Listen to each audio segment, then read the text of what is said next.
પૂર્વ પ્રસંગમાં આપણે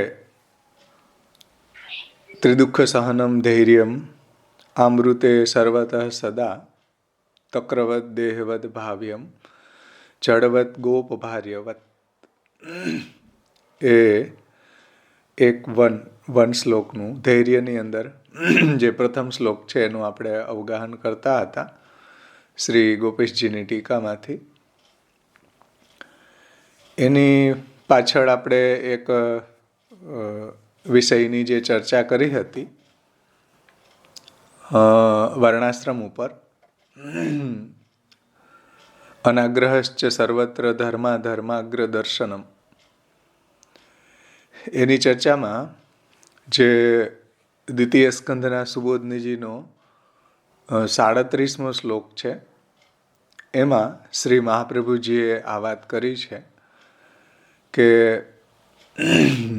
બ્રાહ્મણ્યમ ન જાતિ. એટલે હું એનું પ્રમાણ આપીને, ત્યારે મને યાદ ન હતું કેટલામો શ્લોક હતો દ્વિતીય સ્કંધનો, એ મેં કાઢી રાખ્યો છે એટલે થોડું એના વિશે પણ કહી દઉં. બીજા સ્કંધના પ્રથમ અધ્યાયનો 37મા શ્લોકના સુબોધનીજીમાં શ્રી આચાર્ય ચરણો એ આજ્ઞા કરે છે કે બ્રાહ્મણ્યમ ન જાતિ વ્યક્તિ સદ્ભાવે અપી તસ્ય અપગમાત. બ્રાહ્મણ કોઈ જાતિ નથી, ક્ષત્રિય કોઈ જાતિ નથી, વૈશ્ય કોઈ જાતિ નથી, શુદ્ર કોઈ જાતિ નથી, પરંતુ બ્રાહ્મણીય નામ કશ્ચિત દેવતા. આ શ્રી મહાપ્રભુજી સુબોધનીજીમાં આજ્ઞા કરે છે કે બ્રાહ્મણ નામના કોઈ દેવતા છે, એવી રીતના ક્ષાત્ર નામના કોઈ દેવતા છે, એવી રીતે વૈશ્ય નામના કોઈ દેવતા છે, એવી રીતે શુદ્ર નામના કોઈ દેવતા છે. એ જન્મ, સોળ સંસ્કાર, એની વૃત્તિ એટલે આજીવિકા અને સ્વધર્માચરણમ, આ ચાર હોય ત્યારે એ દેવતા એમાં બિરાજે છે. જો આ ચાર ન હોય તો તેમાંથી દેવતા છે એ અપગમન કરી જાય છે. એટલા માટે શ્રી મહાપ્રભુજી અહીંયા કહે છે કે ઋષભપુત્રેષુ એકાશી ઇતિ બ્રાહ્મણા ભવતુ બ્રાહ્મણા બભુવા. ઋષભદેવજીના 81 પુત્રો ક્ષત્રિયમાંથી બ્રાહ્મણ બની ગયા. જુઓ, જાતિ હોય તો બ્રાહ્મણ કેવી રીતે થઈ ગયા ભાઈ ક્ષત્રિયમાંથી? જેવી રીતના ગાય એક જાતિ છે કે ગાયની ઘરે જે વાછરડું જન્મે એ જન્મથી લઈને અંત સુધી એ ગાય જ રહે છે, વાછરડું ગાય બને છે. એમાં કોઈ ડિફરન્સ નથી આવતો, કોઈ ગાયની અંદરથી કોઈ ભેંસ નથી બની જતી. પરંતુ બ્રાહ્મણ, ક્ષત્રિય, વૈશ્ય અને શૂદ્રના ઘરે જન્મેલો બાળક એના જ્યાં સુધી 16 સંસ્કાર, એની વૃત્તિ, એના સ્વધર્માચરણમ વર્ણ ઉચિત ન હોય તો એમાં બ્રાહ્મણ નામના દેવતા પધારતા નથી. એટલે બ્રાહ્મણની ઘરે જન્મેલો હોવા છતાં પણ જો એના 16 સંસ્કાર કે બ્રાહ્મણો ઉચિત આજીવિકા કે બ્રાહ્મણો ઉચિત સ્વધર્માચરણમ ન હોય તો એ બ્રાહ્મણ નથી કહેવાતો. પછી એને દુર્બ્રાહ્મણ કહેવામાં આવે છે અથવા બ્રહ્મબંધુ કહેવામાં આવે છે.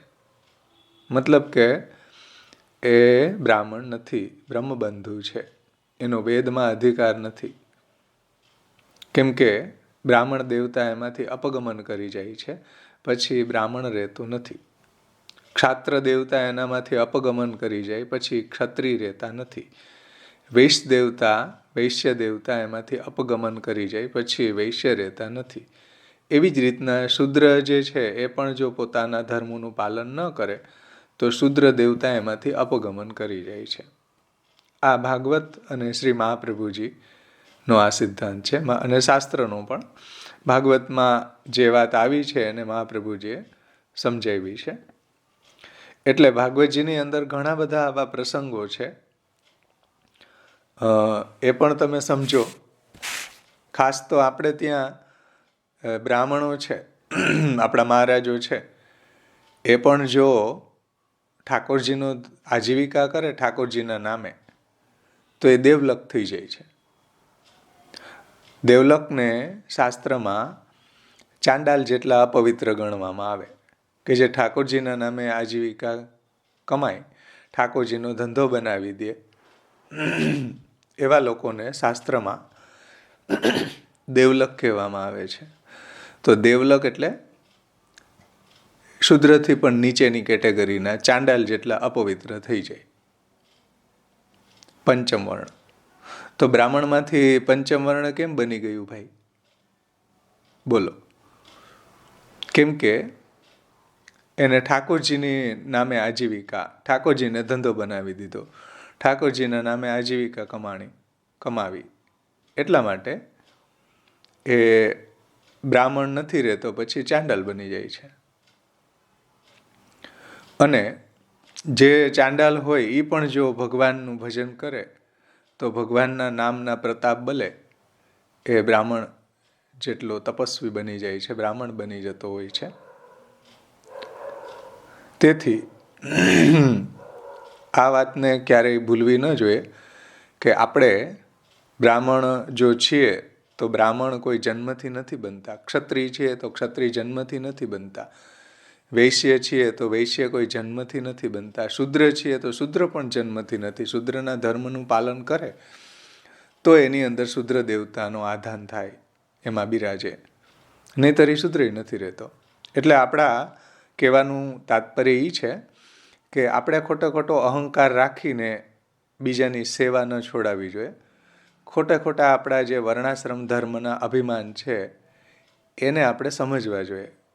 એ ઈગો જે આપણો એકદમ હાઈ લેવલનો છે, જેટલો આપણો ભક્ત હોવાનો ઈગો નથી એટલો આપણો બ્રાહ્મણ હોવાનો, ક્ષત્રિય હોવાનો, વૈશ્ય હોવાનો ઈગો છે. તો એને થોડો ડાયલ્યુટ કરવા માટે આ સંદર્ભ અહીંયા લીધો છે. પ્રયોજન એટલું જ છે.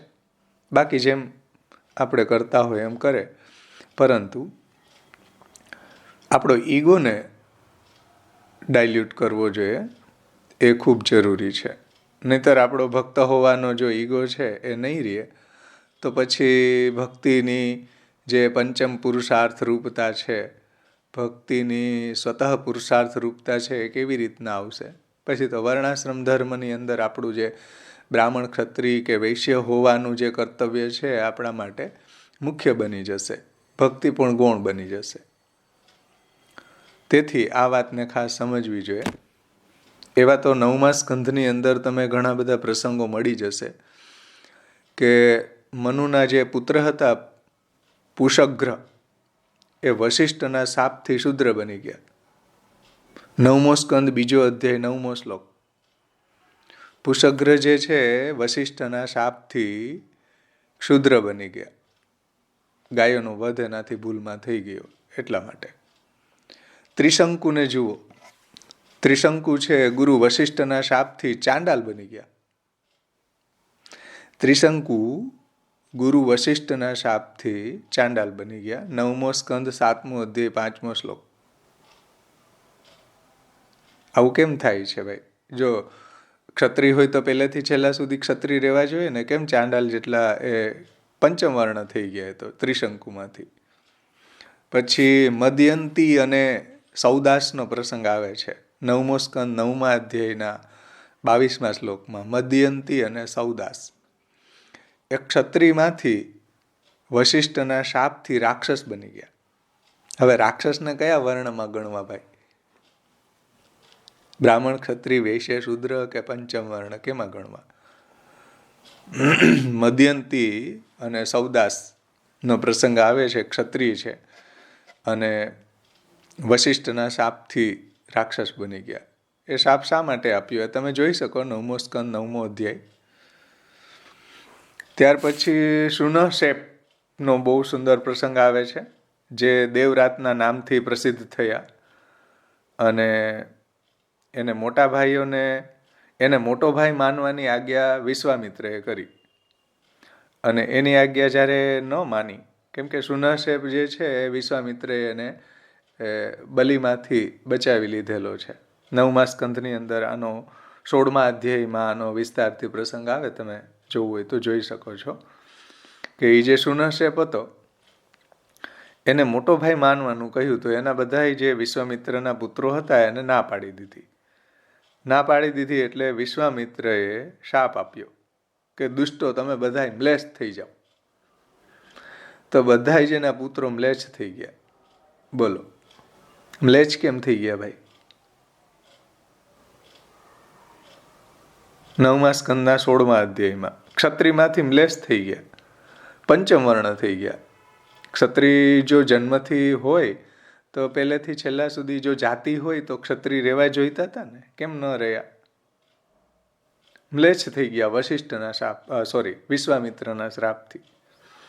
વિશ્વામિત્ર ખુદ તમે જુઓ ક્ષત્રિય હતા, રાજા હતા, એમાંથી તપસ્વી બની ગયા, તપસ્યાના બલ ઉપર બ્રાહ્મણ બની ગયા, જેને ગાયત્રી મંત્રની રચના કરી, ગાયત્રી મંત્રનું જેને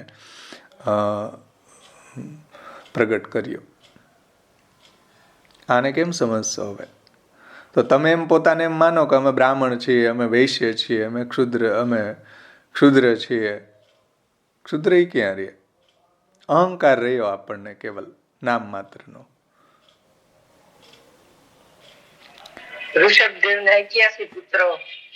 હા, ક્ષત્રિયમાંથી બ્રાહ્મણ બની ગયા.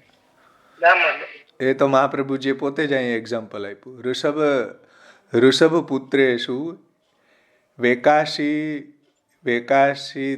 વેકાશીતિ બ્રાહ્મણા બભૂવ ઇતિ વાક્યચ્ચ તસ્માत् શાસ્ત્રે બહુવાક્ય વિરોધાત. જો તમે બ્રાહ્મણને જાતિ માનશો તો શાસ્ત્રના ઘણા બધા વાક્યોનો વિરોધ આવશે. એટલા માટે મ્યુટ કરો ને. તો બ્રાહ્મણીય નામ કશ્ચિત દેવતા, આ શ્રી મહાપ્રભુજીના સુબોધનીજીમાં કહી રહ્યા છે. બીજો સ્કંદ પ્રથમ અધ્યાય 37મો શ્લોક. બોલો, આ બાબતમાં કોઈને કઈ પ્રશ્ન છે? સમજમાં આવી વાત?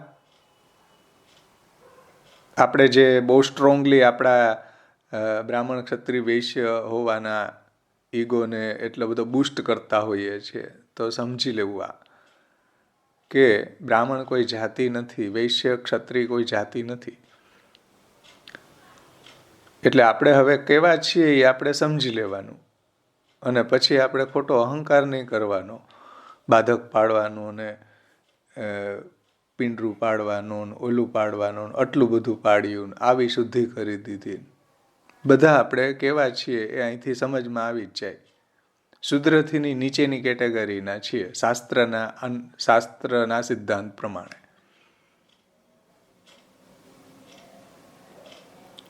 સમજાણું? સમજમાં આવ્યું ને? આપણે જે આ ધર્માગ્ર દર્શનમમાં આની ચર્ચા કરી હતી.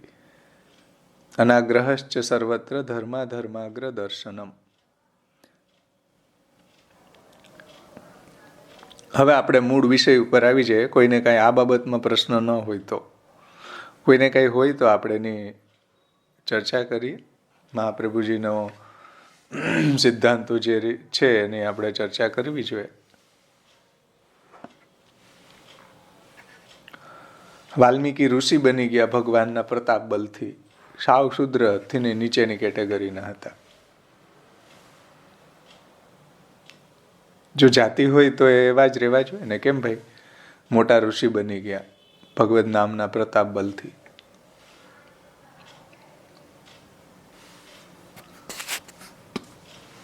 એટલે જન્મના જાયતે ક્ષુદ્રા સંસ્કારા દ્વિજો ઉચ્યતે વેદાભ્યાસાદ ભયેદ વિપ્ર બ્રહ્મણો બ્રાહ્મણ સ્મૃત.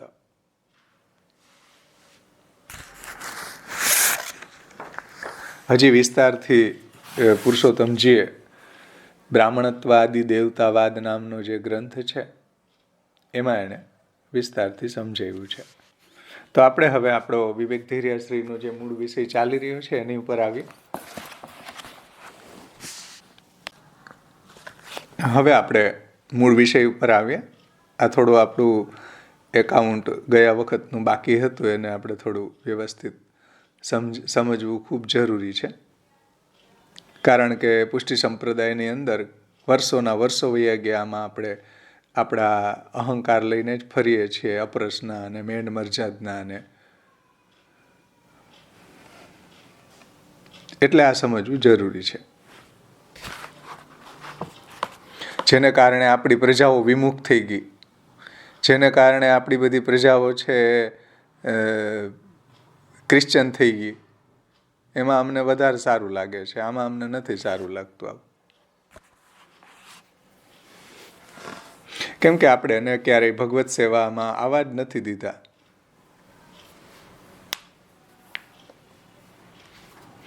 તો ત્રિદુઃખ સહનમ ધૈર્યમ આમૃતે સર્વતઃ સદા તક્રવત દેહવદ ભાવ્યમ જડવત ગોપ ભાર્યવત. ધૈર્યનું સ્વરૂપ લક્ષણ છે ત્રણેય પ્રકારના દુઃખોને મરણ પર્યંત સહન કરવા, એ ધૈર્ય છે. પરંતુ એ શિખર છે. ત્યાં સુધી પહોંચવા માટે શ્રી મહાપ્રભુજીએ 4 એના સોપાન બતાવ્યા છે, પગથિયા બતાવ્યા છે. અને એ જો આપણે આચરણમાં લેશું તો આપણે એ ધૈર્યનું જે સ્વરૂપ લક્ષણ છે, જે શિખર છે, ત્યાં સુધી આપણે પહોંચી શકશું. એમાં એક છે અનાગ્રહ, ત્યાર પછી સહન, ત્યાગ અને અસામર્થ્યની ભાવના. આ 4 વસ્તુ જે છે, 4 જે રૂલ્સ છે, સિદ્ધાંત છે, એના પગથિયાઓ છે ધૈર્યના સ્વરૂપ લક્ષણ સુધી પહોંચવાના. એમાં આપણે સર્વપ્રથમ તક્રવત દેહવદ ભાવ્યમ જડવત ગોપ ભાર્યવત. તો આધિભૌતિક જે દુઃખ છે દેહ સંબંધી, એમાં છાસની ભાવના કરવી. ઇન્દ્રિય સંબંધી જે દુઃખ છે એમાં જડભરતની ભાવના કરવી. અને જે આપણું આત્મા સંબંધી દુઃખ છે એની અંદર ગોપભાર્યાની ભાવના કરવી. એમાં આપણે 2 ટોપિક જોયા હતા, તક્રવત અને જડવત. હવે આપણે ગોપભાર્યવત જે શ્રી ગોપીશજીની ટીકામાંથી જોઈ રહ્યા છીએ, તો એમાંથી જ હું લઉં છું ગોપભાર્યવત.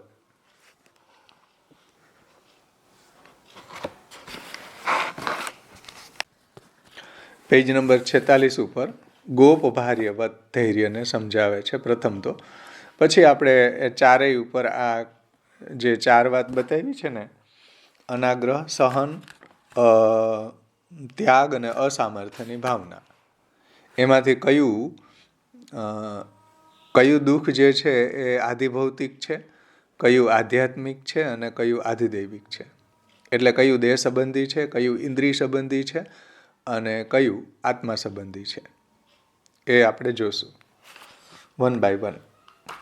હવે આપણે ગોપભાર્યવત ધૈર્યની વાત શ્રી મહાપ્રભુજીએ જે કરી છે એને શ્રી ગોપીશજી પેજ નંબર 46 ઉપર લાસ્ટ પેરામાં સમજાવે છે કે આ પ્રકારે આધ્યાત્મિક દુઃખ સહનનું નિરૂપણ કરીને હવે આધિદૈવિક દુઃખ સહનમાં દ્રષ્ટાંત આપી રહ્યા છે કે ગોપભાર્યવત વગેરે શબ્દોથી કહે છે કે જ્યારે પ્રભુ જીવની પરીક્ષા કરવા માટે અથવા તો પ્રારબ્ધનો ભોગ કરાવવા માટે ફલદાનમાં વિલંબ કરે, ત્યારે ગોપવધૂઓના જેવી ભાવના કરવી. ગોપવધુ એટલે ગોપીજનો, ગોપીજનોની જેમ ભાવના કરવી. અહીં ગોપવધુ શબ્દનું તાત્પર્ય ગોપિકાઓમાં છે, જેમને પ્રભુથી મળવાથી રોકી દીધા. એટલે આંતરગૃહગતા ગોપીજનોનો જે પ્રસંગ શ્રીમદ ભાગવતમાં આવે છે એનો સંદર્ભ અહીંયા ટીકાકાર લે છે કે એને ભગવત પ્રાપ્તિમાં વિલંબ થયો, અથવા એમને વિલંબ થયો, તેમણે જે પ્રકારે ધૈર્ય રાખીને દુઃખ સહન કર્યું તેવું ધૈર્ય રાખવું જોઈએ. આત્મા સંબંધી જે કંઈ બી દુઃખ આવે, આધિદૈવિક જે કંઈ બી દુઃખ આવે, એને કઈ રીતે સહન કરવા, તો કે ગોપભાર્યવત. જેવી રીતના ગોપિકાઓ જેમને ઘરોમાં જ રોકી લેવામાં આવ્યા, જ્યારે પ્રભુએ ફલ પ્રકરણમાં વેણુવાદન કર્યું, બધા ભક્તોને બોલાવ્યા ફલદાન કરવા માટે, ત્યારે આ જે જાર ભાવવાળા હતા, જે કામ ભાવવાળા હતા, એવા જે આંતરગૃહગતા ગોપીજનો છે પ્રભુ સુધી પહોંચી ન શક્યા. એને પ્રતિબંધ આવ્યો. કેમ કે સર્વાત્મ ભાવ ન હતો પ્રભુમાં. જે સર્વાત્મ ભાવવાળા ભક્તો હતા એ તો દોડીને એ પ્રભુ પાસે પહોંચી ગયા, એને તો કોઈ પ્રતિબંધ ન આવ્યો. આવા જે કામ ભાવવાળા હતા, સકામ હતા, એને પ્રતિબંધ આવ્યો. એટલે એને ઘરની અંદર રોકી દીધા એના પતિઓએ. ત્યારે શું થયું એનું વર્ણન ટીકાકાર સમજાવે છે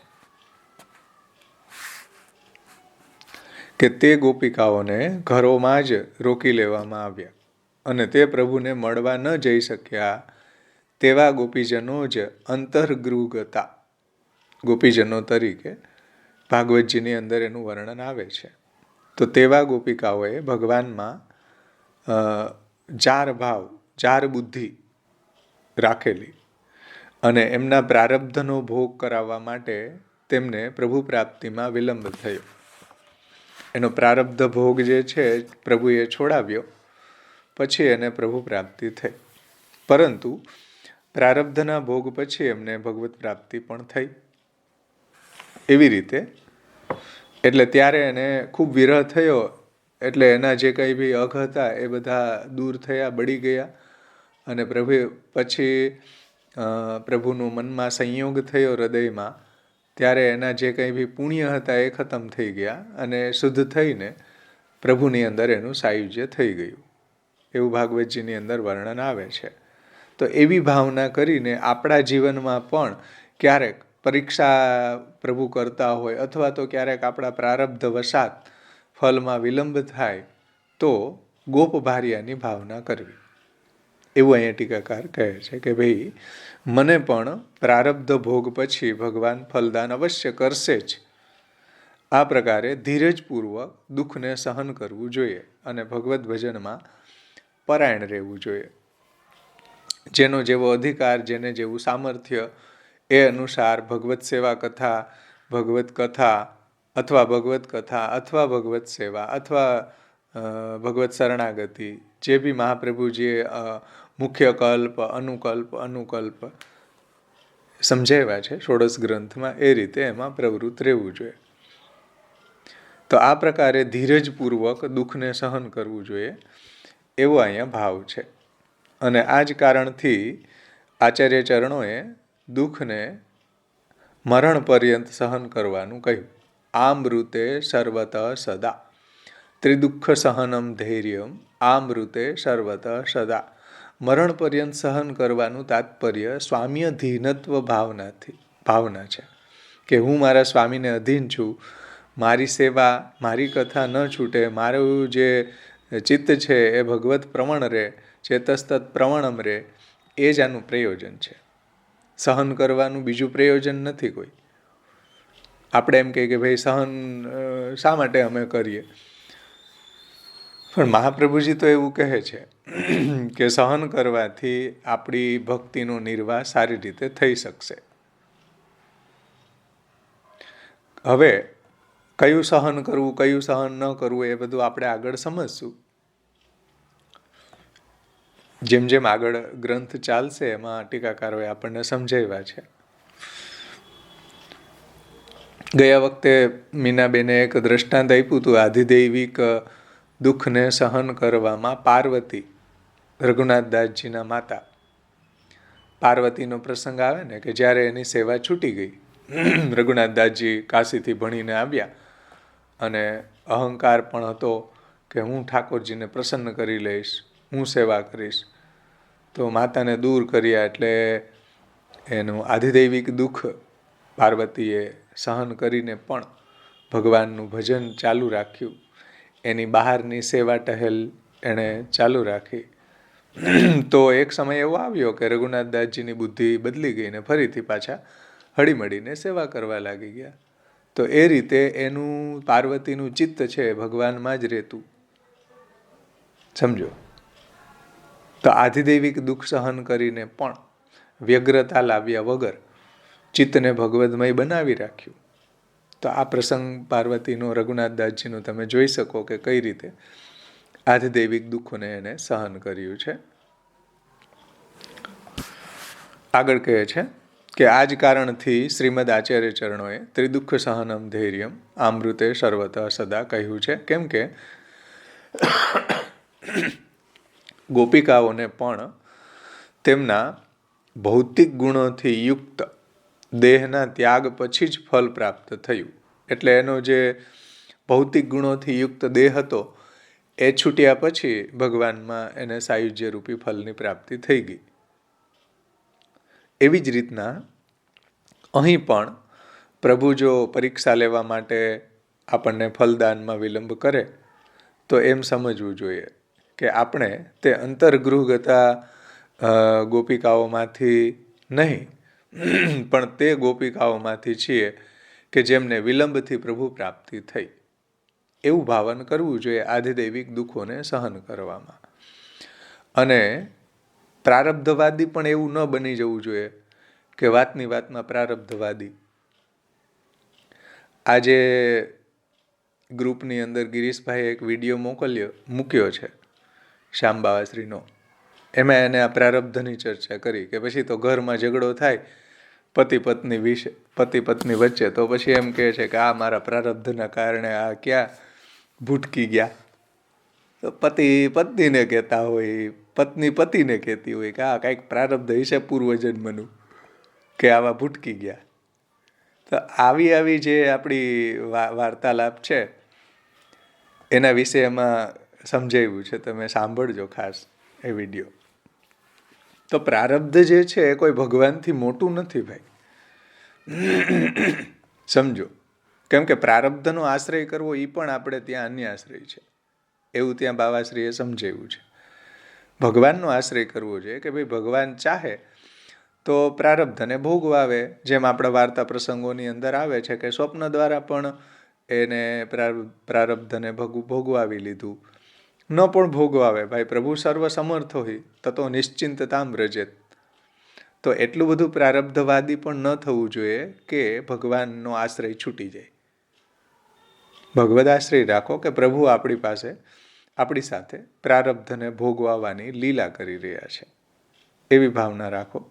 અથવા તો ભગવાન આપણી કોઈ પરીક્ષા માટે આપણને ફલમાં વિલંબ કરી રહ્યા છે એવી ભાવના રાખો આધિદૈવિક દુઃખને સહન કરવા માટે. પરંતુ પ્રભુ ઉપર ક્યારેય દોષારોપણ ન કરવું જોઈએ કે મારી સાથે પ્રભુ આવું શા માટે કરે છે. તો પછી આપણી ભક્તિ ખંડિત થશે. એટલે અપનો દોષ વિચાર સખીરી ઉનસો કછું ન કહીએ, સૂર શ્યામ સો કછું ન કહીએ, જૈસે રાખે તૈસે રહીએ, કૃપા તો લાલન કી चाहिए. કોણ યહ ખેલવે કી બાની નહીં, ભલી યહ ખેલવે કી બાની રાખવી જોઈએ.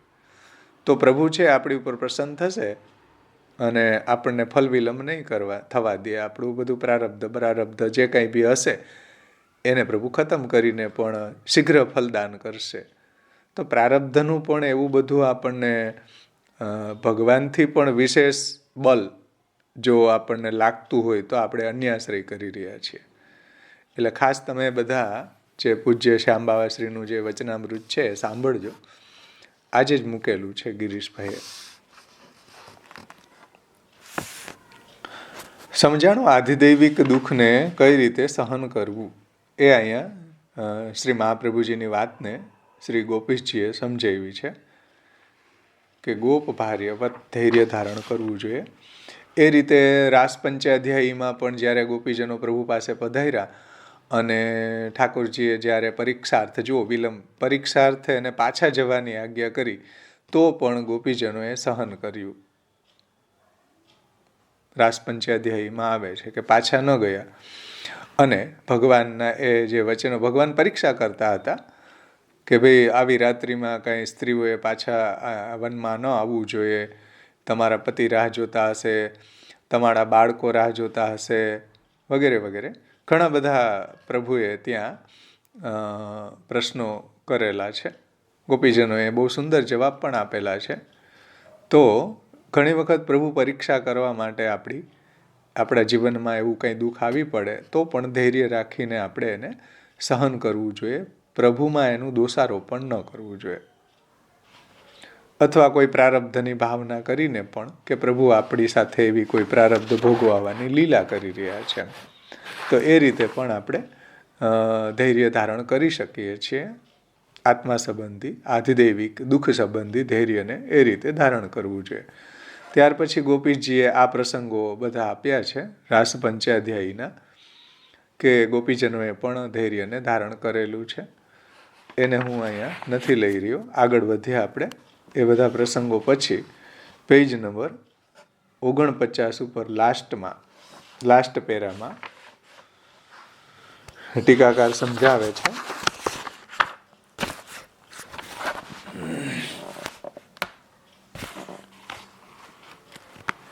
કે તક્રવત દેહવત ભાવ્યમ જડવત ગોપ ભાર્યવત, એ દુઃખોને સહન કરવાથી શરીર, મન અને વાણીથી શરણાગતિ દ્રઢ થશે. જુઓ, આ દુઃખોને સહન કરવાથી આપણી શરણાગતિ પણ દ્રઢ થશે. અને આ રીતે દેહ સંબંધી ભૌતિક દુઃખ સહન કરવાથી સર્વપ્રથમ દેહની ભગવત સેવામાં પ્રવૃત્તિ થવાથી શરીરની શરણાગતિ થાય છે. સમજો, આદિભૌતિક દુઃખોને સહન કરવાથી સર્વપ્રથમ આપણા દેહની ભગવત સેવામાં પ્રવૃત્તિ થાય છે, ભગવત સેવામાં વિક્ષેપ નથી થતો.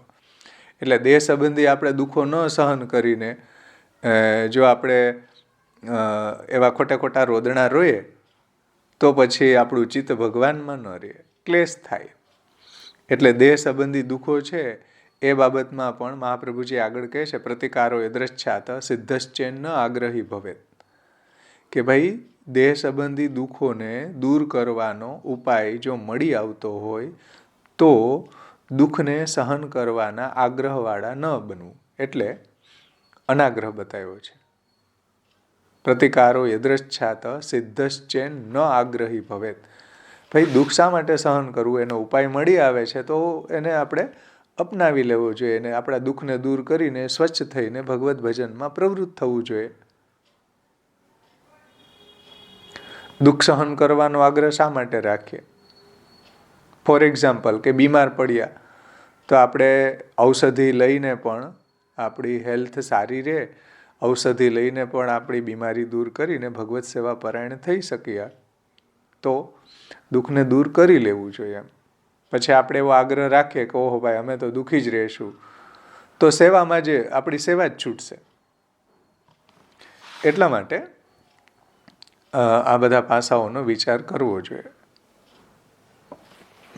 ઘણા પછી ડાયાબિટીસ હોય, એવી બીમારીઓ હોય તો પણ જે એ બીમારીને વિરુદ્ધ જે કાંઈ બી પ્રસાદ હોય એ ગ્રહણ કરતા હોય કે ભાઈ પ્રસાદ લેવામાં શું વાંધો. ભાઈ આપણે કાંઈ એવા ત્રણેય ગુણોથી પર નથી થઈ ગયા, નિર્ગુણ નથી થઈ ગયા, એટલે આપણા શરીરને માફક આવે, આપણી બીમારી ન વધે એ રીતે પ્રસાદ ગ્રહણ કરવો જોઈએ. તો એ પણ પ્રતિકાર થયો. આપણે પછી બીમાર પડીએ અને આપણી સેવા છૂટે, આવું પણ ન કરવું જોઈએ. ત્યાં આપણે ધર્માગ્ર દર્શન કરવું જોઈએ. સમજાણું ને? તો જે આપણા શરીરને માફક આવતું હોય એવો પ્રસાદ ગ્રહણ કરવો જોઈએ, જેથી કરી આપણે બીમાર ન પડીએ તો આપણી સેવા સારી રીતે નિર્વાહ થાય. નહીંતર શું થશે, આપણે બીમાર હશું તો સેવામાં આપણને પછી આનંદ નહીં આવે. શુદ્ધાશ્ચ સુખીનશ્ચ એવ બ્રહ્મ વિદ્યા વિશારદા. એમાં સુખી કહી રહ્યા છે કે ભાઈ સેવામાં જે પ્રવૃત્ત થશે, સુખી હશે તો આનંદથી સેવા કરી શકશે, નહીંતર તો પોતાના દુઃખની જ રોદણા રોશે. તમે જો બીમાર હોય એટલે શું થાય કે ચાલો જલ્દી હવે સેવા પહોંચીને સૂઈ જાય. તો ભાઈ પહેલાં જ આપણે સ્વસ્થ રહેવાના ધ્યાન રાખવું જોઈએ ને, કે કઈ રીતે આપણે સ્વસ્થ રહી શકીએ. એવો આહાર વિહાર આપણા જીવનનો આપણે બનાવીએ કે જેથી કરીને સેવામાં વિક્ષેપ ન આવે. તો આ આદિ ભૌતિક દુઃખોને આ રીતે આપણે ટેકલ કરી શકીએ છીએ. આપણને પ્રભુએ બુદ્ધિ આપી છે તો એ રીતે આપણે એને ટેકલ કરવા જોઈએ. તો દેહ સંબંધી ભૌતિક દુઃખ સહન કરવાથી સર્વપ્રથમ દેહની ભગવત સેવામાં પ્રવૃત્તિ થવાથી શરીરની શરણાગતિ થાય છે. ઇન્દ્રિય સંબંધી આધ્યાત્મિક દુઃખ સહન કરવાથી મન ભગવાનમાં નિષ્ઠ થઈ જાય છે, ચેતસ્તત પ્રવણમ થાય છે, અને આ પ્રકારે મનની શરણાગતિ દ્રઢ થાય છે. અને આના પછી ભગવત સંબંધી દુઃખ સહન કરવાથી, કેમ કે ભગવત્કૃત વિલંબ વિરહાત્મક હોય છે. ક્યારેક પરીક્ષાર્થ, ક્યારેક પ્રભુ ફલદાનમાં વિલંબ કરે તો ત્યારે જેમ પાર્વતીજીને વિરહ થતો કે અંગા કરી બાટી એમનેમ એ લઈ લેતા જલ સાથે, દાળ પણ ન કરતા કે હવે તો ઠાકોરજીની સેવા છૂટી તો હું દેહના સુખનો શું વિચાર કરું, તો કેટલો એને વિયોગ રહેતો હશે. તો એ રીતે ભગવદકૃત વિલંબ વિરહાત્મક હોય છે. તેથી એવી વિરહી સ્વભાવના થઈ જવાથી જીવ નિરંતર ભગવાનના જ ગુણગાન કરે છે. કેમ કે વિરહની અંદર ભગવાનના ગુણો જેના માટે જીવન બની જાય છે. ગુણાસ્તુ સંગરાહિત્યા જીવનાર્થમ ભવંતી. જ્યારે ભગવાનનો સંગ નથી ત્યારે ભગવાનના ગુણોથી જ આપણું જીવન ટકી રહે છે. તો ભગવાનના જ ગુણગાન કરે છે. અને આ પ્રકારે વાણી પણ ભગવાનમાં નિષ્ઠ થઈ જાય છે. વાણીનો વિનિયોગ પણ પ્રભુમાં એનો સિદ્ધ થાય છે. અને આ રીતે વાણી પણ શરણાગત થઈ જાય છે. આ પ્રકારે 3 પ્રકારની શરણાગતિનું અહીંયા નિરૂપણ કર્યું: દેહથી, મનથી અને વાણીથી. તેથી 3 પ્રકારના દુઃખોને સહન કરવા સ્વામ્યધીનત્વ ભાવનાથી, આપણી સેવામાં વ્યગ્રતા ન થાય, આપણું ચિત્ત કૃષ્ણમય બન્યું રહે, એ પ્રયોજનથી સ્વામ્યધીનત્વ ભાવનાથી 3 પ્રકારના દુઃખોને સહન કરવા જોઈએ.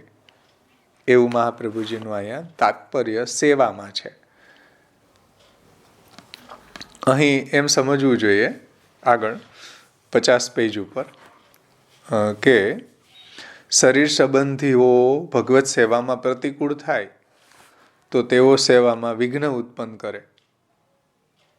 હવે ભગવાનની ભજનમાં ઘરની અંદર ઘણા એવા પણ હોય કે જે પ્રતિકૂળ હોય તો શું કરવું?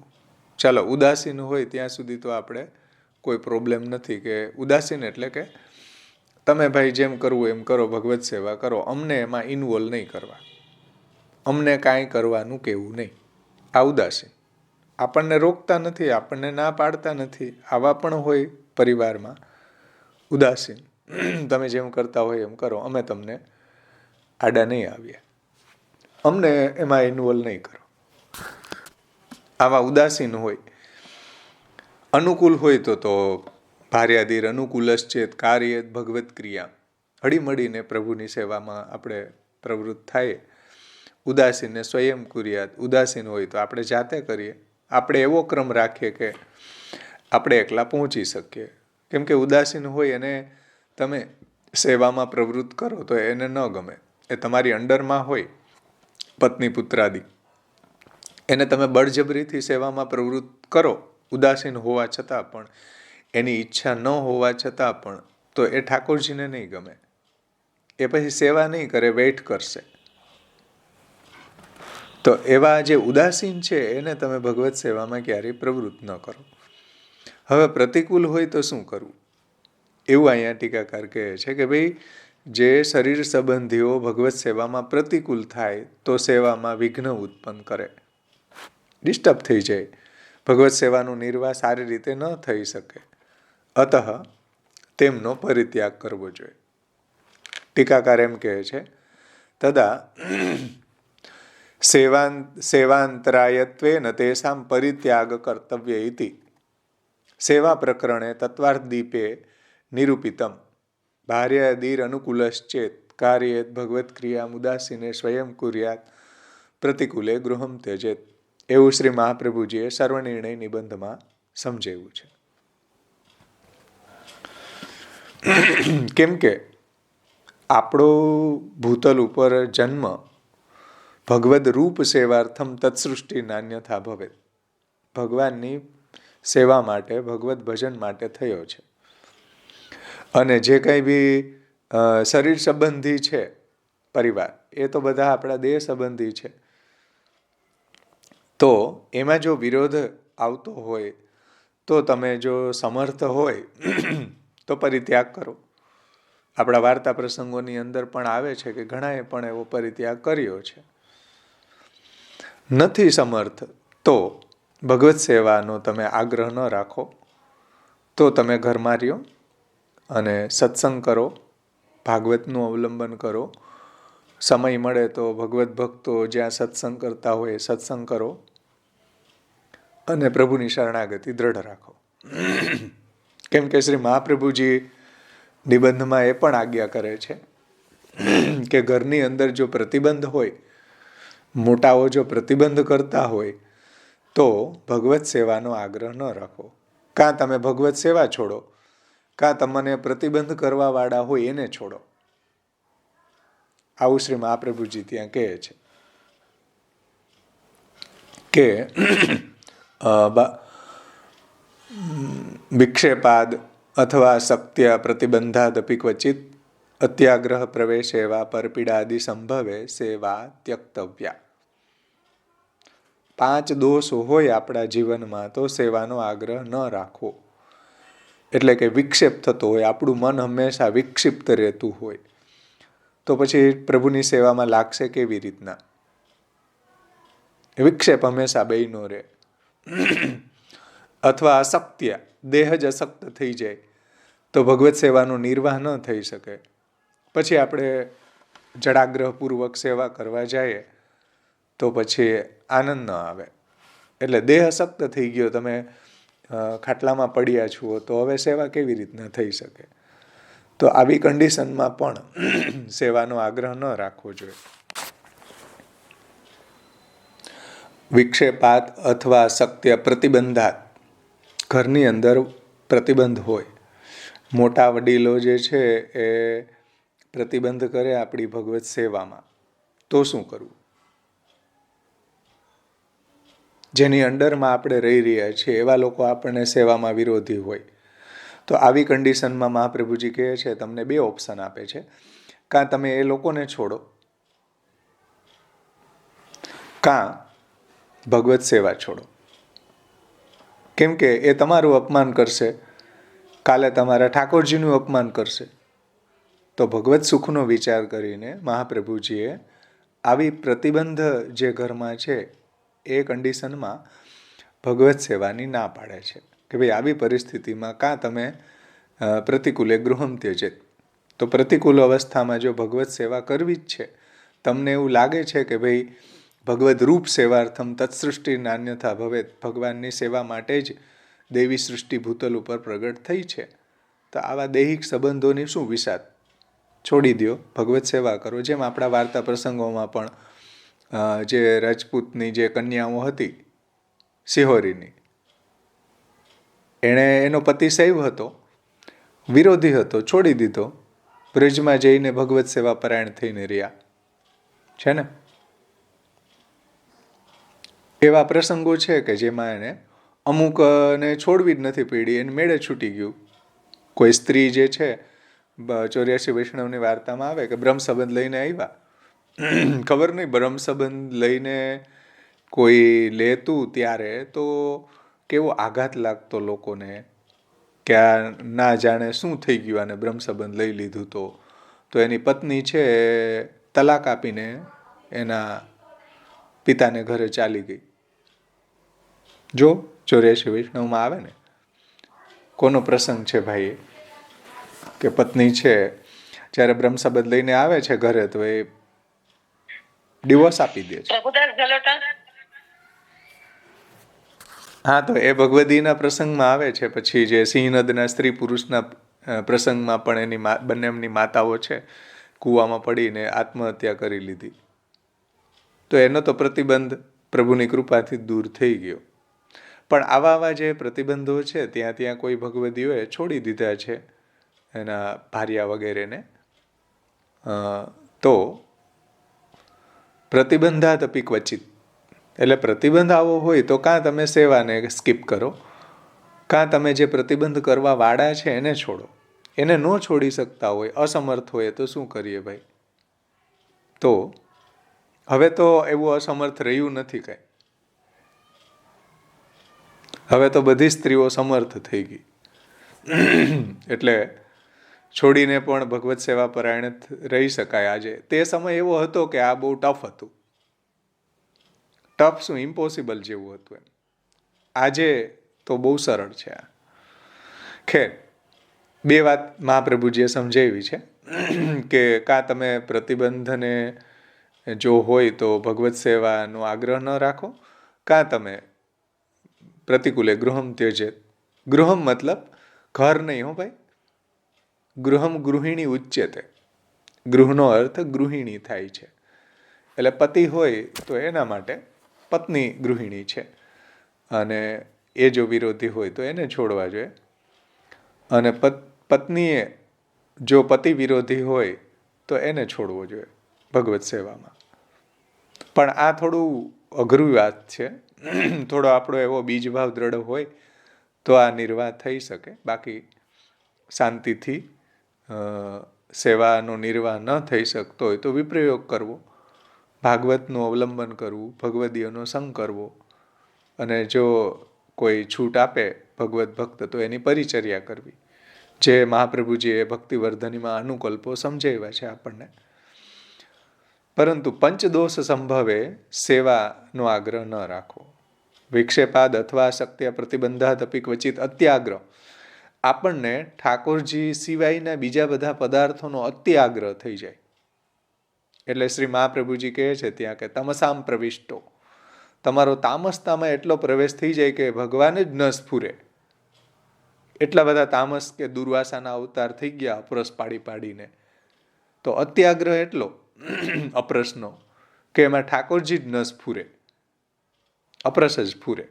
આ છોવાઈ ગયું, ઓલું છોવાઈ ગયું, આમ થઈ ગયું, તેમ થઈ ગયું, ઘણું બધું ઝઘડા થઈ જાય ઘરમાં. મારે આવું બહુ થતું.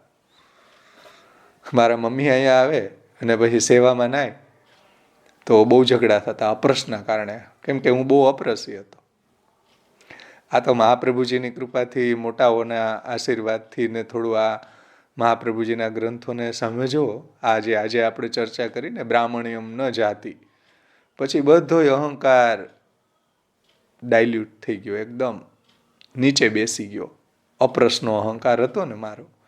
જુઓ, મારું જ એક્ઝામ્પલ આપું કે બહુ ક્લેશ થતો, સેવામાં ચિત્ત લાગે નહીં, ખૂબ અપરસ પાડવાના કારણે દુર્વાસાના અવતાર બની જાય. કોઈ ઘરની અંદર આવે તો એના પ્રત્યે ક્રોધ આવી જાય.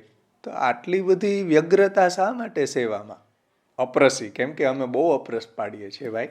જાણે કે અપરસથી જ કોઈ ઠાકોરજીમાં ભક્તિ દ્રઢ થઈ જતી હોય કે વ્યસન અવસ્થા સિદ્ધ થઈ જતી હશે.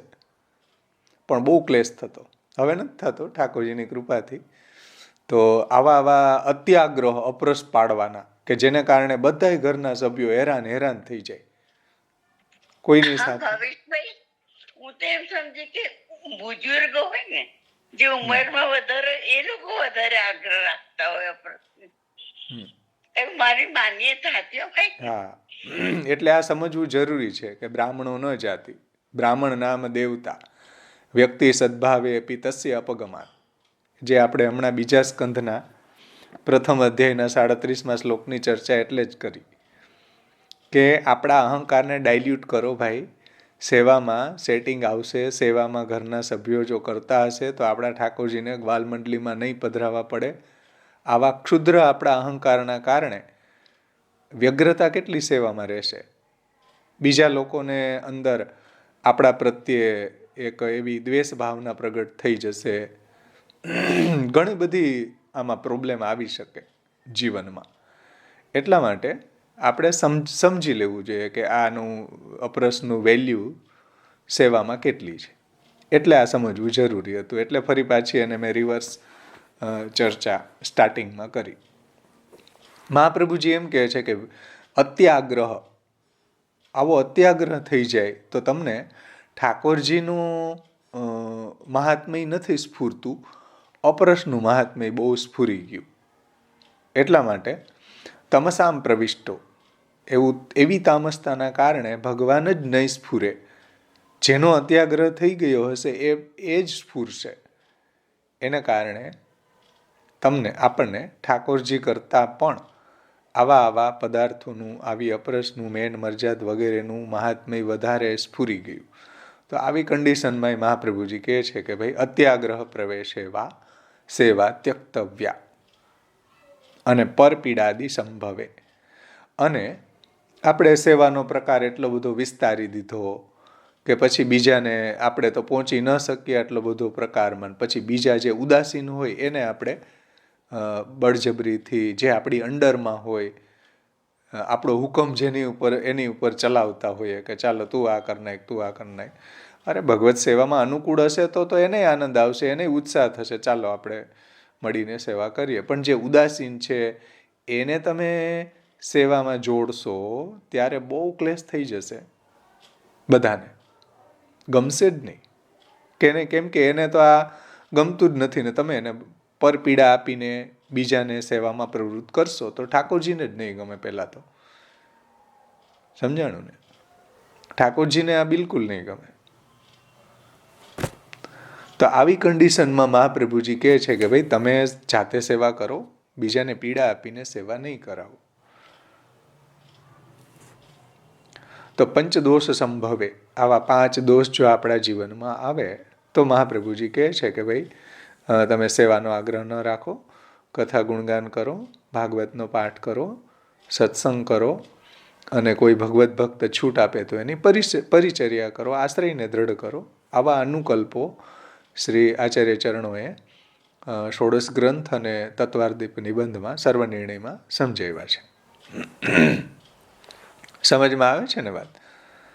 તો જે મૂળ વિષય આપણો ચાલતો હતો કે પ્રતિકૂલે ગૃહમ ત્યજેત, આવું શ્રી મહાપ્રભુજીએ કહ્યું છે કે જો શરીર સંબંધીઓ ભગવત સેવામાં પ્રતિકૂળ થાય તો તેઓ સેવામાં વિઘ્ન ઉત્પન્ન કરે, અતઃ તેમનો પરિત્યાગ કરવો.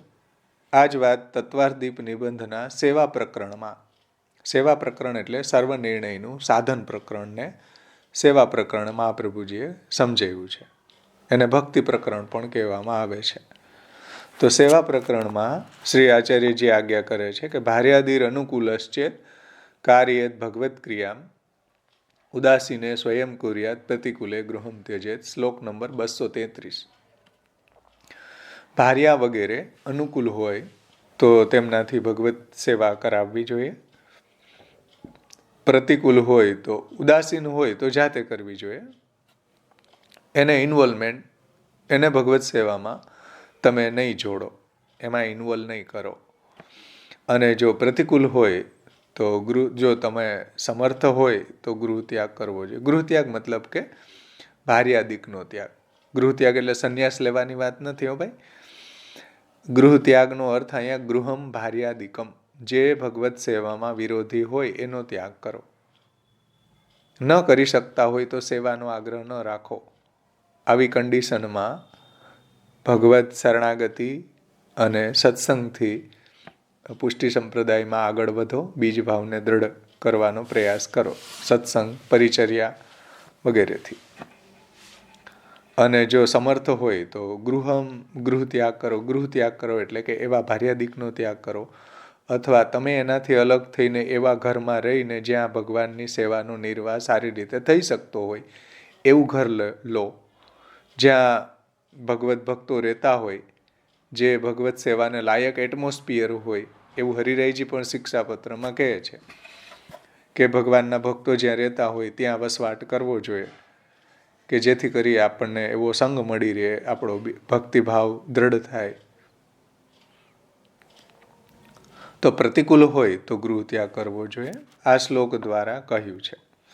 અને જો એમનો ત્યાગ કરવામાં આવે તો, કેમ કે ભક્ત એમના ઉપયોગનો નથી રહેતો, તેથી તેઓ એનો તિરસ્કાર કરે છે. કેમ કે ભક્ત જે છે એ પછી એમના કામનો નથી રહેતો, એટલે એ લોકો એનો તિરસ્કાર કરે. તો એવું લોકમાં જણાય છે. તો આવામાં ભગવદી જો એમના પર ક્રોધ વગેરે કરે તો બહિર્મુખતા આવે અને સેવામાંય પ્રતિબંધ થાય. તેથી પ્રભુ સેવાને સારી રીતે નિભાવવા માટે એ બધાને સહન કરી લેવા જોઈએ. સમજાણું ને? એટલે ત્યાગ કર્યા પછી પણ જે કંઈ બી પ્રતિકાર થાય તો એમાં આપણે સહન કરવું જોઈએ. આપણા વાર્તા પ્રસંગમાં પણ આવે છે ને કે પત્નીની સાથે ડિવોર્સ આપી દીધા પછી એને પ્રોપર્ટીનો ભાગ આપી દીધો તો એ શાંતિથી રહે છે ને આ ભગવદી શાંતિથી રહે છે. આ જુઓ, પ્રતિકૂળમાં એણે આવો પ્રકાર કરેલો છે પ્રતિકૂળ પરિસ્થિતિમાં. એવી પત્નીનો ત્યાગ કરીને પણ એને એના નિર્વાહ માટેની જવાબદારી હતી એને પૂરી કરી દીધી છે. તો પ્રતિકૂળ અવસ્થામાં જ્યારે આપણે ત્યાગ કરીએ જે લોકો પ્રતિકૂળ છે એનો, અને ત્યારે એ લોકો તિરસ્કાર કરશે, તો એવી કન્ડિશનમાં એના તિરસ્કારોને સહન કરવા. કેમ? સ્વામ્યધીનત્વ ભાવનાથી, ભગવત સેવાનો નિર્વાહ કરવા માટે. એવું અહીંયા ટીકાકાર સમજાવે છે કે ભાઈ એ લોકો ક્રોધ કરે તો બહિર્મુખતા આવે, સેવામાં પ્રતિબંધ થાય, કે એવા લોકો જ્યારે તિરસ્કાર કરે ત્યારે ભગવત ભક્તો જે છે એના ઉપર ક્રોધ કરે કે બહિર્મુખતા આવે કે સેવામાં પ્રતિબંધ થાય. તેથી પ્રભુ સેવાને સારી રીતે નિભાવવા માટે આ બધાને સહન કરવા, સ્વામ્યધીનત્વ ભાવનાથી એને સહન કરવું જોઈએ. અને અહીં એ બધાને ભગવત સેવા માટે સહન કરવાનું કહ્યું. આ બધાને ભગવત સેવા માટે સહન કરવાનું કહ્યું. જુઓ ટીકાકાર શું કહે છે.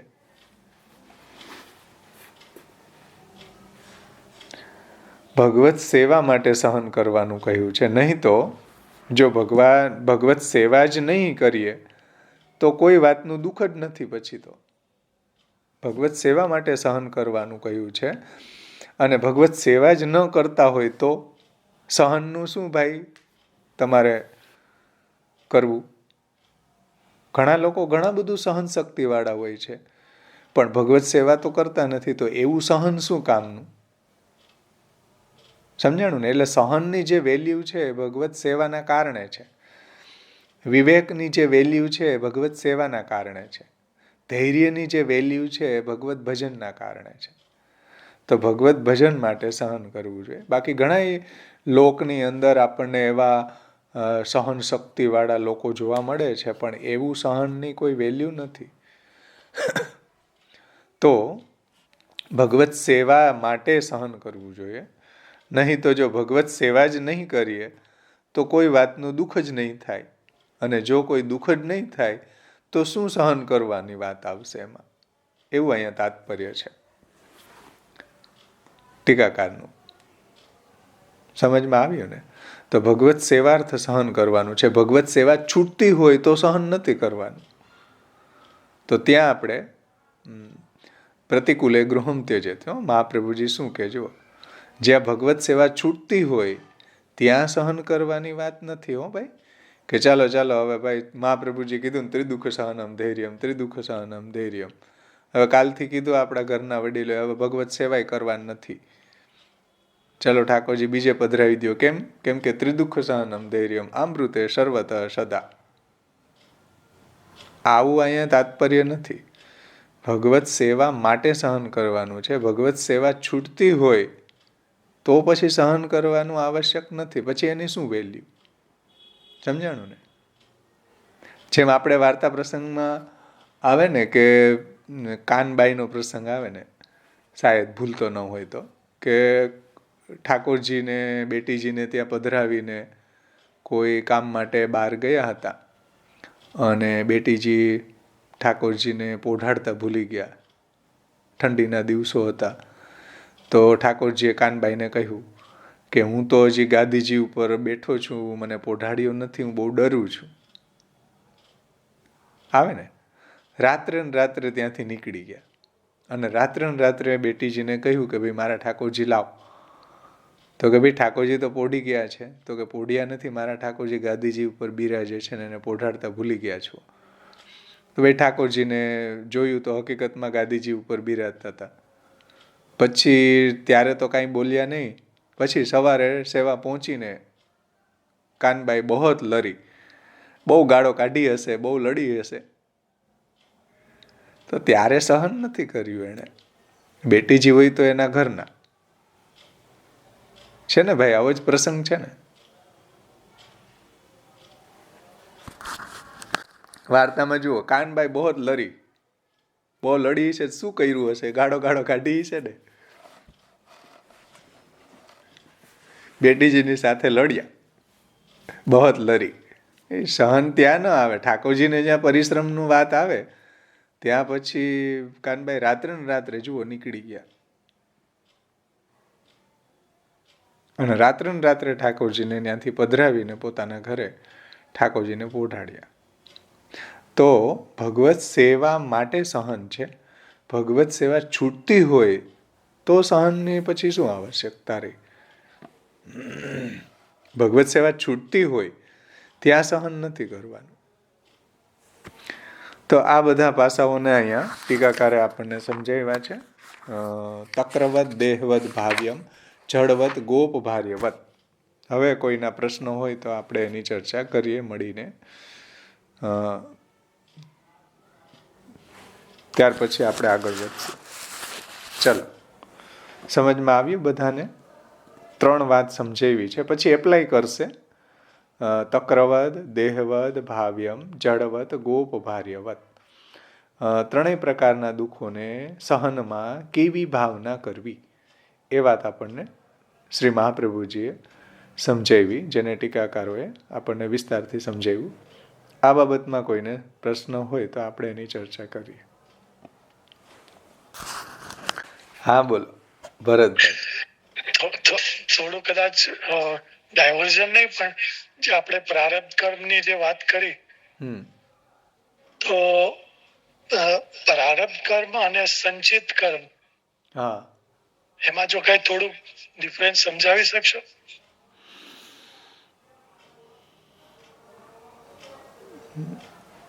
પ્રારબ્ધ એટલે જે પૂર્વજન્મના આપણા સ્ટોરેજ હોય ને એ, અને સંચિતનો પણ અર્થ એવો જ થાય છે. પર્યાયવાચી શબ્દો છે બેને, લગભગ એવું લાગે છે મને. પ્રારબ્ધ એન્ડ સંચિત. અને જે અત્યારે આપણે કરી રહ્યા છીએ ક્રિયમાણ કરી રહ્યા છીએ તે.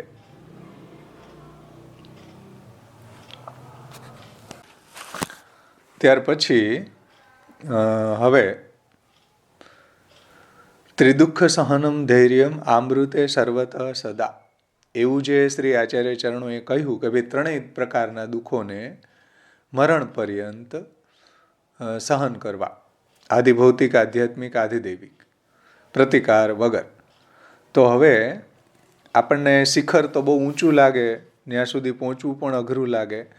તેથી શ્રી મહાપ્રભુજી એનું સ્વરૂપ લક્ષણ હવે બતાવીને હવે સાધન લક્ષણ બતાવે છે. એમાં પ્રથમ સાધન છે અનાગ્રહ.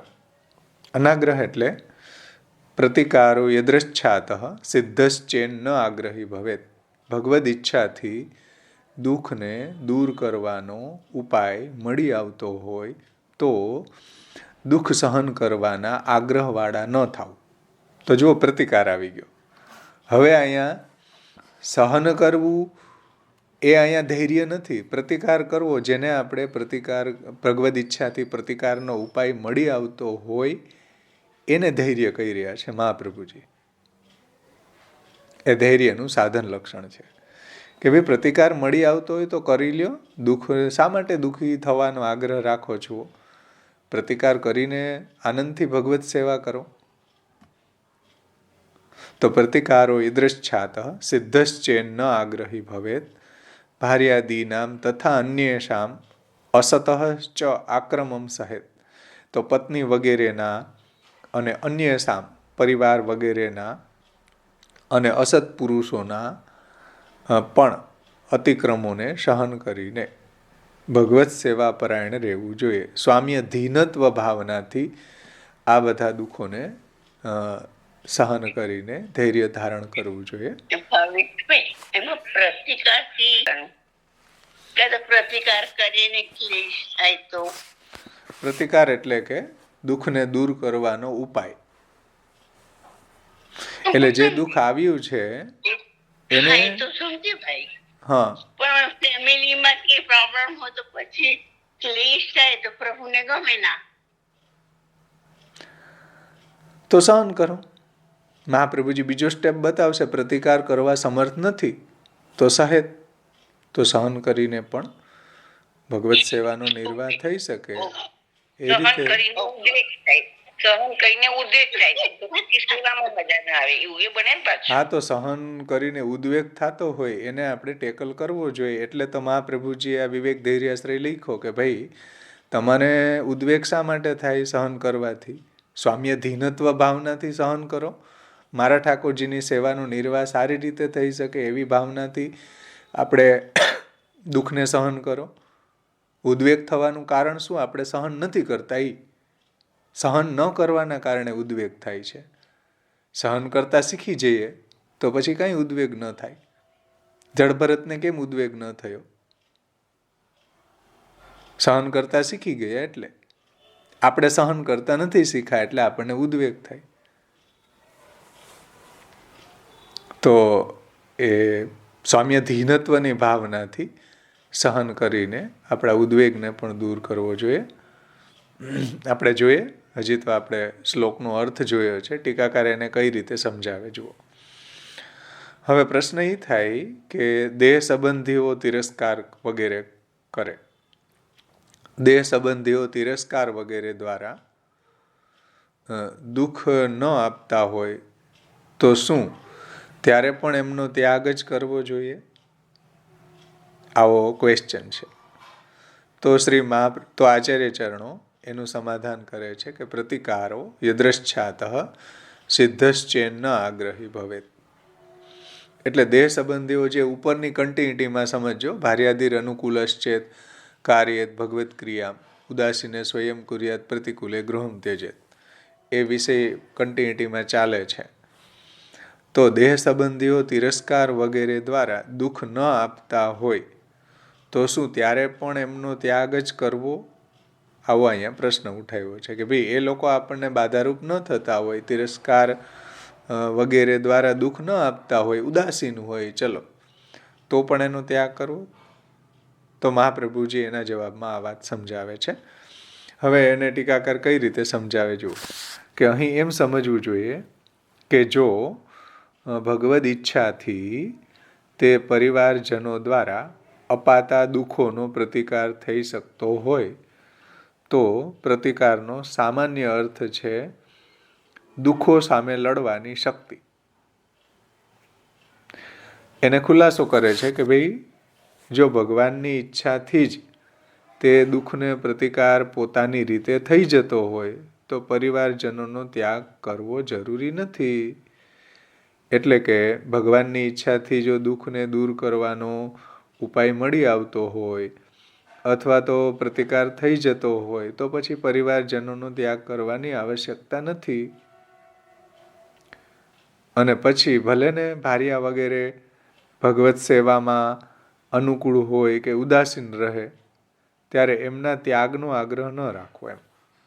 એટલે ભાર્યા વગેરે જે છે એ જો અનુકૂળ હોય અને ઘણી વખત આપણા જીવનમાં કાંઈ ને કાંઈ આપણને ભાર્યા દ્વારા પણ અથવા તો ભાર્યા હોય તો પતિ દ્વારા સમજી જવાનું. ઉપલક્ષણ વિધિથી મહાપ્રભુજીએ ભાર્યા શબ્દ અહીંયા મૂકી દીધો ટીકાકારોએ. એટલે ભાર્યા હોય તો પતિ તરફથી આવતા જે કંઈ બી દુઃખ વગેરે પ્રતિકાર વગેરે જે છે, અને પતિ હોય તો પત્ની તરફથી આવતા, અને પતિ પત્ની હોય તો પુત્ર તરફથી આવતા, અથવા તો પુત્રોની ઉપર પત્ની માતા પિતા તરફથી આવતા જે કંઈ બી દુઃખ કે પ્રતિકાર વગેરે જે છે એને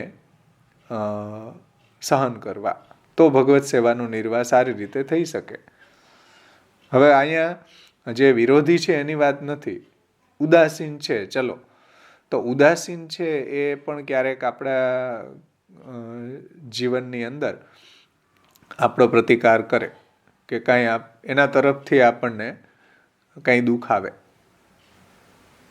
તો આપણે એને સહન કરીને પણ ભગવત સેવાનો નિર્વાહ સારી રીતે નભી રહે એટલા માટે સ્વામ્ય ધીનત્વ ભાવનાથી એવા દુઃખને સહન કરી લેવા જોઈએ. હવે ઉદાસીન છે, સેવામાં નડતા તો નથી.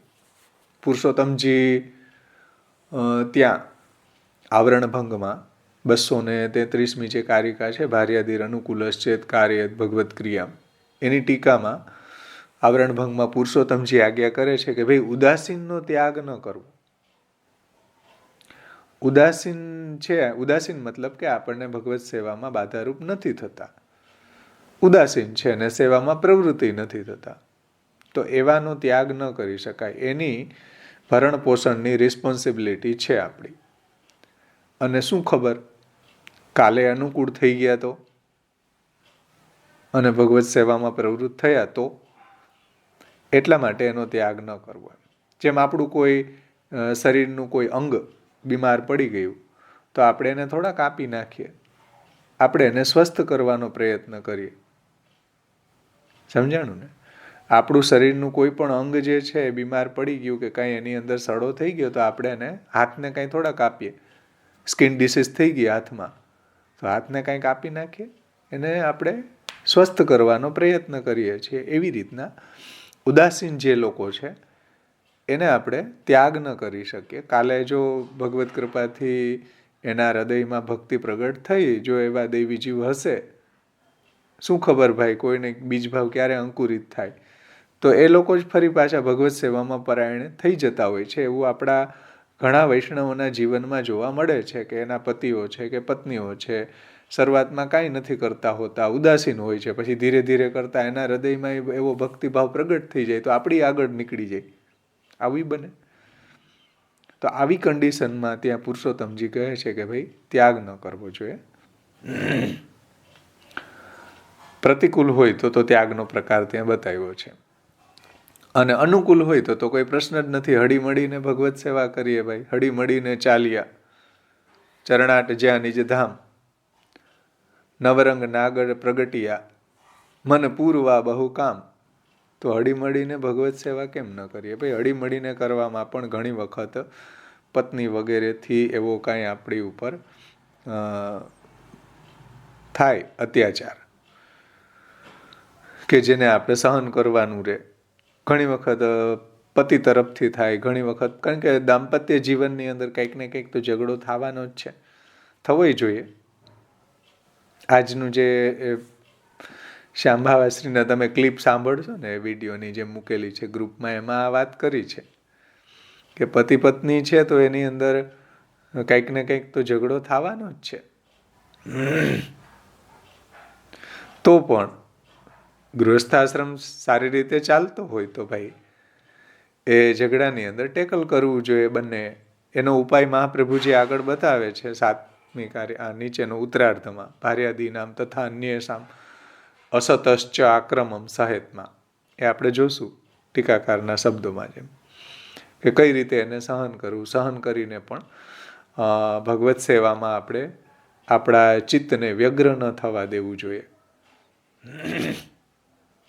તો એ વાતને હવે આગળ સમજાવે છે કે ભાઈ ભલે ને ભાર્યા વગેરે ભગવત સેવામાં અનુકૂળ હોય કે ઉદાસીન રહે, ત્યારે એમના ત્યાગનો આગ્રહ ન રાખવો જોઈએ, પણ તેઓ જો અનુકૂળ હોય તો તેમનાથી ભગવત સેવા કરાવવી જોઈએ, અને તેઓ જો ઉદાસીન હોય તો સ્વયં કરી લેવી જોઈએ. તો આપણે જાતે ભગવત સેવા કરવી જોઈએ, એને એમાં ઇન્વોલ્વ ન કરવા જોઈએ. એમ છતાં પણ તેમના યોગક્ષેમનો નિર્વાહ તો કરવો જ જોઈએ. એટલે એનો યોગક્ષેમ વહાવવો જોઈએ. એટલે ઉદાસીન જે ભાર્યાદિક છે એનો યોગક્ષેમ વહાવવો જોઈએ, એટલે એનું ભરણ પોષણ કરવું જોઈએ. તેમનો ત્યાગ ન કરવો જોઈએ, જેની ચર્ચા હમણાં આપણે કરી કે ભાઈ કાલે એ આપણા શરીરનું જ અંગ છે, કાલે સ્વસ્થ થઈ ગયું તો સેવામાં જે કામ આવશે પાછું એમ. એટલે ટીકાકાર એમ કહે છે કે ભાઈ એનો ત્યાગ ન કરવો જોઈએ, અને જો તેઓ ભગવત સેવામાં પ્રતિકૂળ હોય તો એનો ત્યાગ કરવો જોઈએ.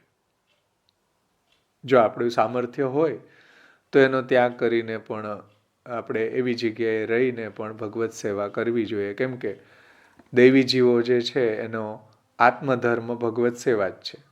આ બધા તો દેહ સંબંધીઓ છે, તો દેહ સંબંધીના કારણે આત્મધર્મ છોડવો ન જોઈએ. જો આપણું સામર્થ્ય હોય તો, ન હોય તો પછી આપણે બીજો અનુકલ્પ મહાપ્રભુજીએ બતાવ્યો છે ભક્તિવર્ધનીમાં કે કથા ગુણગાન કરો, શ્રવણાદિ કરો, પરિચર્યા કરો, ભગવદ આશ્રયને દ્રઢ રાખો. એવા અનુકલ્પ મહાપ્રભુજીએ સમજાવ્યા છે. એ આશયથી અહીં નાગ્રહી ભવેત પ્રતિકારો યદ્રશ્ચાત સિદ્ધશ્ચે ન આગ્રહી ભવેત. જેનો અર્થ એ છે કે પરિવારજન સેવામાં પ્રતિકૂળ થતા હોય તો પણ તેમનો ત્યાગ ન કરીએ એવો આગ્રહ ન થવો જોઈએ. જુઓ આ કઈ રીતે સમજાવ્યું છે ગોપીશજીએ કે ભાર્યાદી જે પ્રતિકૂળ છે કે પતિ ઇત્યાદિ પ્રતિકૂળ છે એવાનો જો ત્યાગ ન કરીએ આપણી એમાં આસક્તિને કારણે તો આવો આગ્રહ ન રાખવો, ત્યાગ જ કરવો. કેમ કે ભગવત ભજન માટે આપણો અહીંયા ભૂતલ ઉપર જન્મ થયો છે. ભગવદ રૂપ સેવાર્થમ તત્સૃષ્ટિ નાન્યથા ભવેત. તો ત્યારે એવો આગ્રહ ન રાખો કે અમે ત્યાગ નહીં કરીએ. તો ત્યાગ ન કરીએ એવા આગ્રહી ન થવું જોઈએ. અને જો તેઓ પ્રતિકૂળ ન થતા હોય તો પણ સર્વથા એમનો ત્યાગ જ કરી દઈએ એવા આગ્રહી પણ ન થવું જોઈએ. સમજો, બે વાત સમજાવી છે કે ઉદાસીન હોય તો એને છોડવાનો આગ્રહ ન રાખો, અને વિરોધી હોય તો એને અત્યાગનો આગ્રહ ન રાખો. સમજાણું ને કે ના સમજાણું? કે વિરોધી છે, પ્રતિકૂળ છે તો એનો ત્યાગ ન કરીએ એવો આગ્રહ ન રાખો, અને ઉદાસીન હોય તો એના ત્યાગનો આગ્રહ ન રાખવો જોઈએ. બંને આગ્રહને છોડવા જોઈએ એવું અહીંયા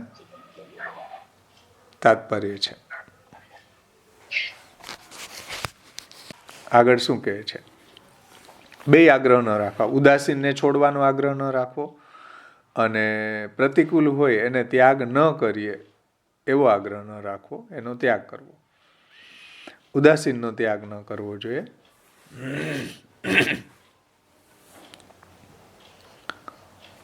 કેમ કે હઠપૂર્વક ઉદાસીન જે છે એનો ત્યાગ જ કરી દેવામાં આવે તો સારા સજ્જન પત્ની પુત્ર વગેરે પણ ક્રોધાવેશથી આપણા પ્રત્યે દ્વેષની ભાવના રાખશે, અને આપણે પોતે જ ભગવત સેવામાં પ્રતિબંધના કારણ બની જઈશું.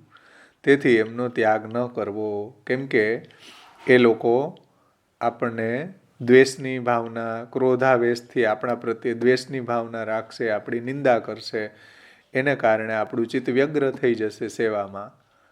તો આવી ઉદાસીન જો ભાર્યાદિક વગેરે જે છે એનો ત્યાગ ન થાય એવું અહીંયા ટીકાકાર કહે છે. એના ત્યાગનો આગ્રહ ન રાખવો.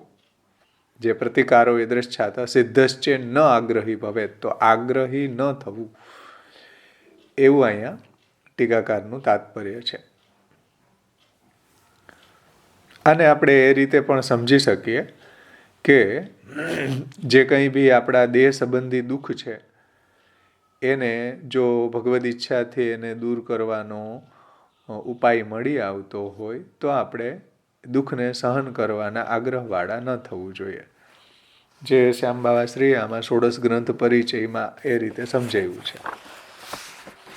આપણે થોડું એને પણ જોઈ લઈએ, કેમ કે આ પ્રથમ ધૈર્યનું જે સાધન લક્ષણ છે.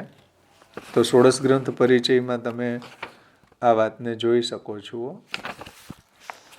પેજ નંબર 54 ઉપર છે. કઈ રીતે સમજાયો જો આ વાતને? દુઃખને સહન કરવા જોઈએ.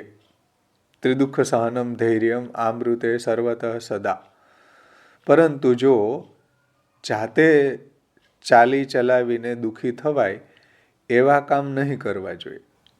દુઃખ સહન જરૂર કરવા જોઈએ, પરંતુ હાથે કરીને દુઃખ ઉત્પન્ન ન કરવા જોઈએ. સમજાણું ને? હાથે કરીને દુઃખી ન થવું જોઈએ. આપણે ત્યાં એક બહુ સરસ પ્રસંગ આવે છે કે જ્યારે શાયદ ઘરુ વાર્તામાં છે કે ચૈતન્ય મહાપ્રભુજી અને આપણા મહાપ્રભુજી છે એ મળે છે.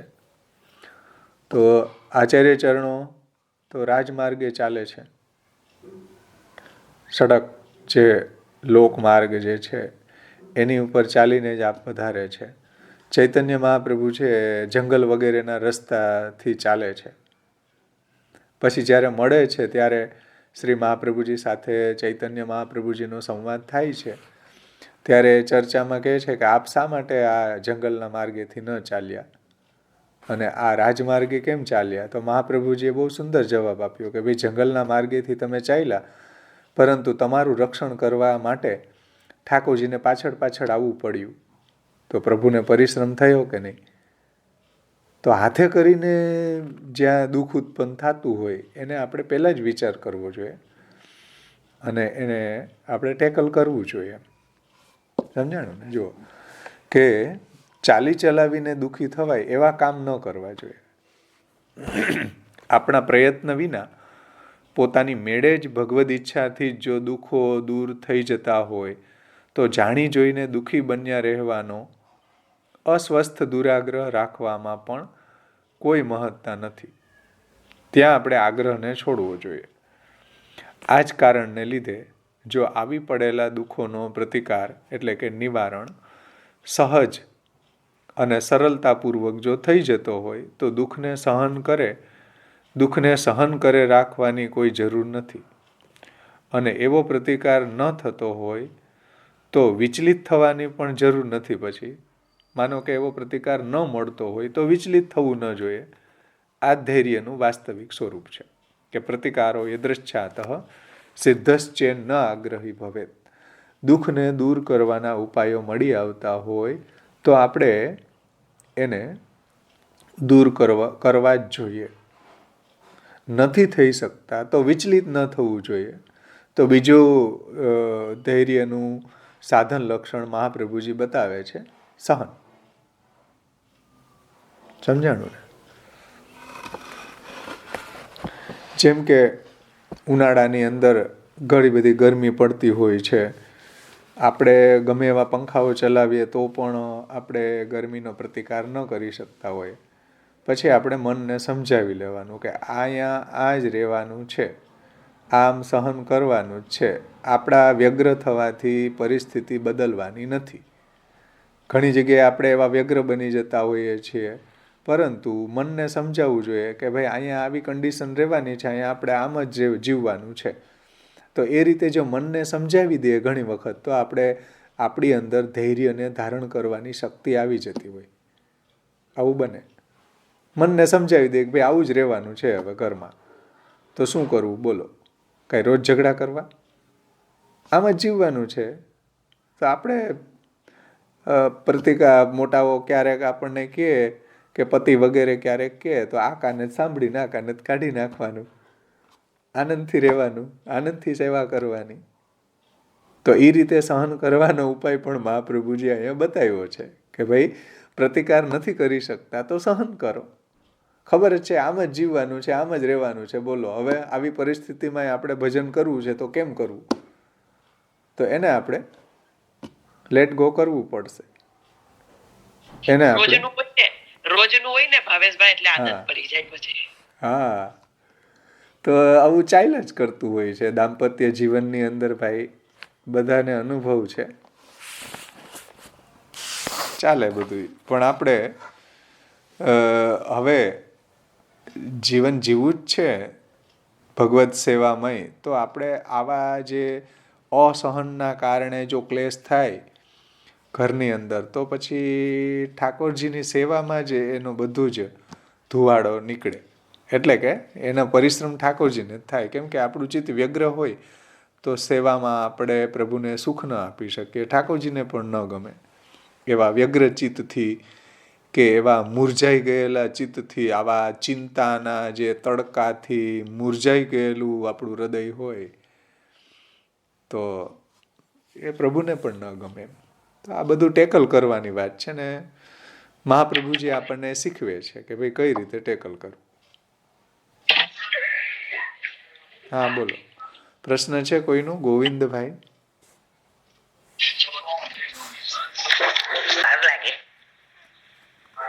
હા, પણ મહાપ્રભુજી એટલે જ આપણને શીખવે છે કે સેવાને હા સાચી વાત છે. પણ આપણે વિવેક ધૈર્યશ્રીનો પાઠ કર્યા કરીએ અને આપણા આચાર્યોની ટીકાઓ વાંચ્યા કરીએ તો આવી જાય શ્યોર. અત્યારે આપણે વિચારીએ તો આપણને એમ થાય આપણે પહેલા કેવા હતા ને અત્યારે આપણે કેટલો ફરક પડી ગયો છે. તો થોડું આપણે મહાપ્રભુજીને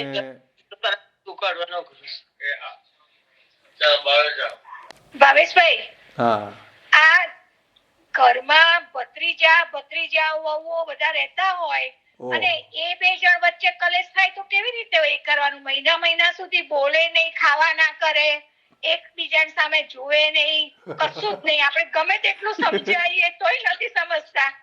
તો શું કરવું? શું એનો ઉકેલ કેવી રીતે લાવો?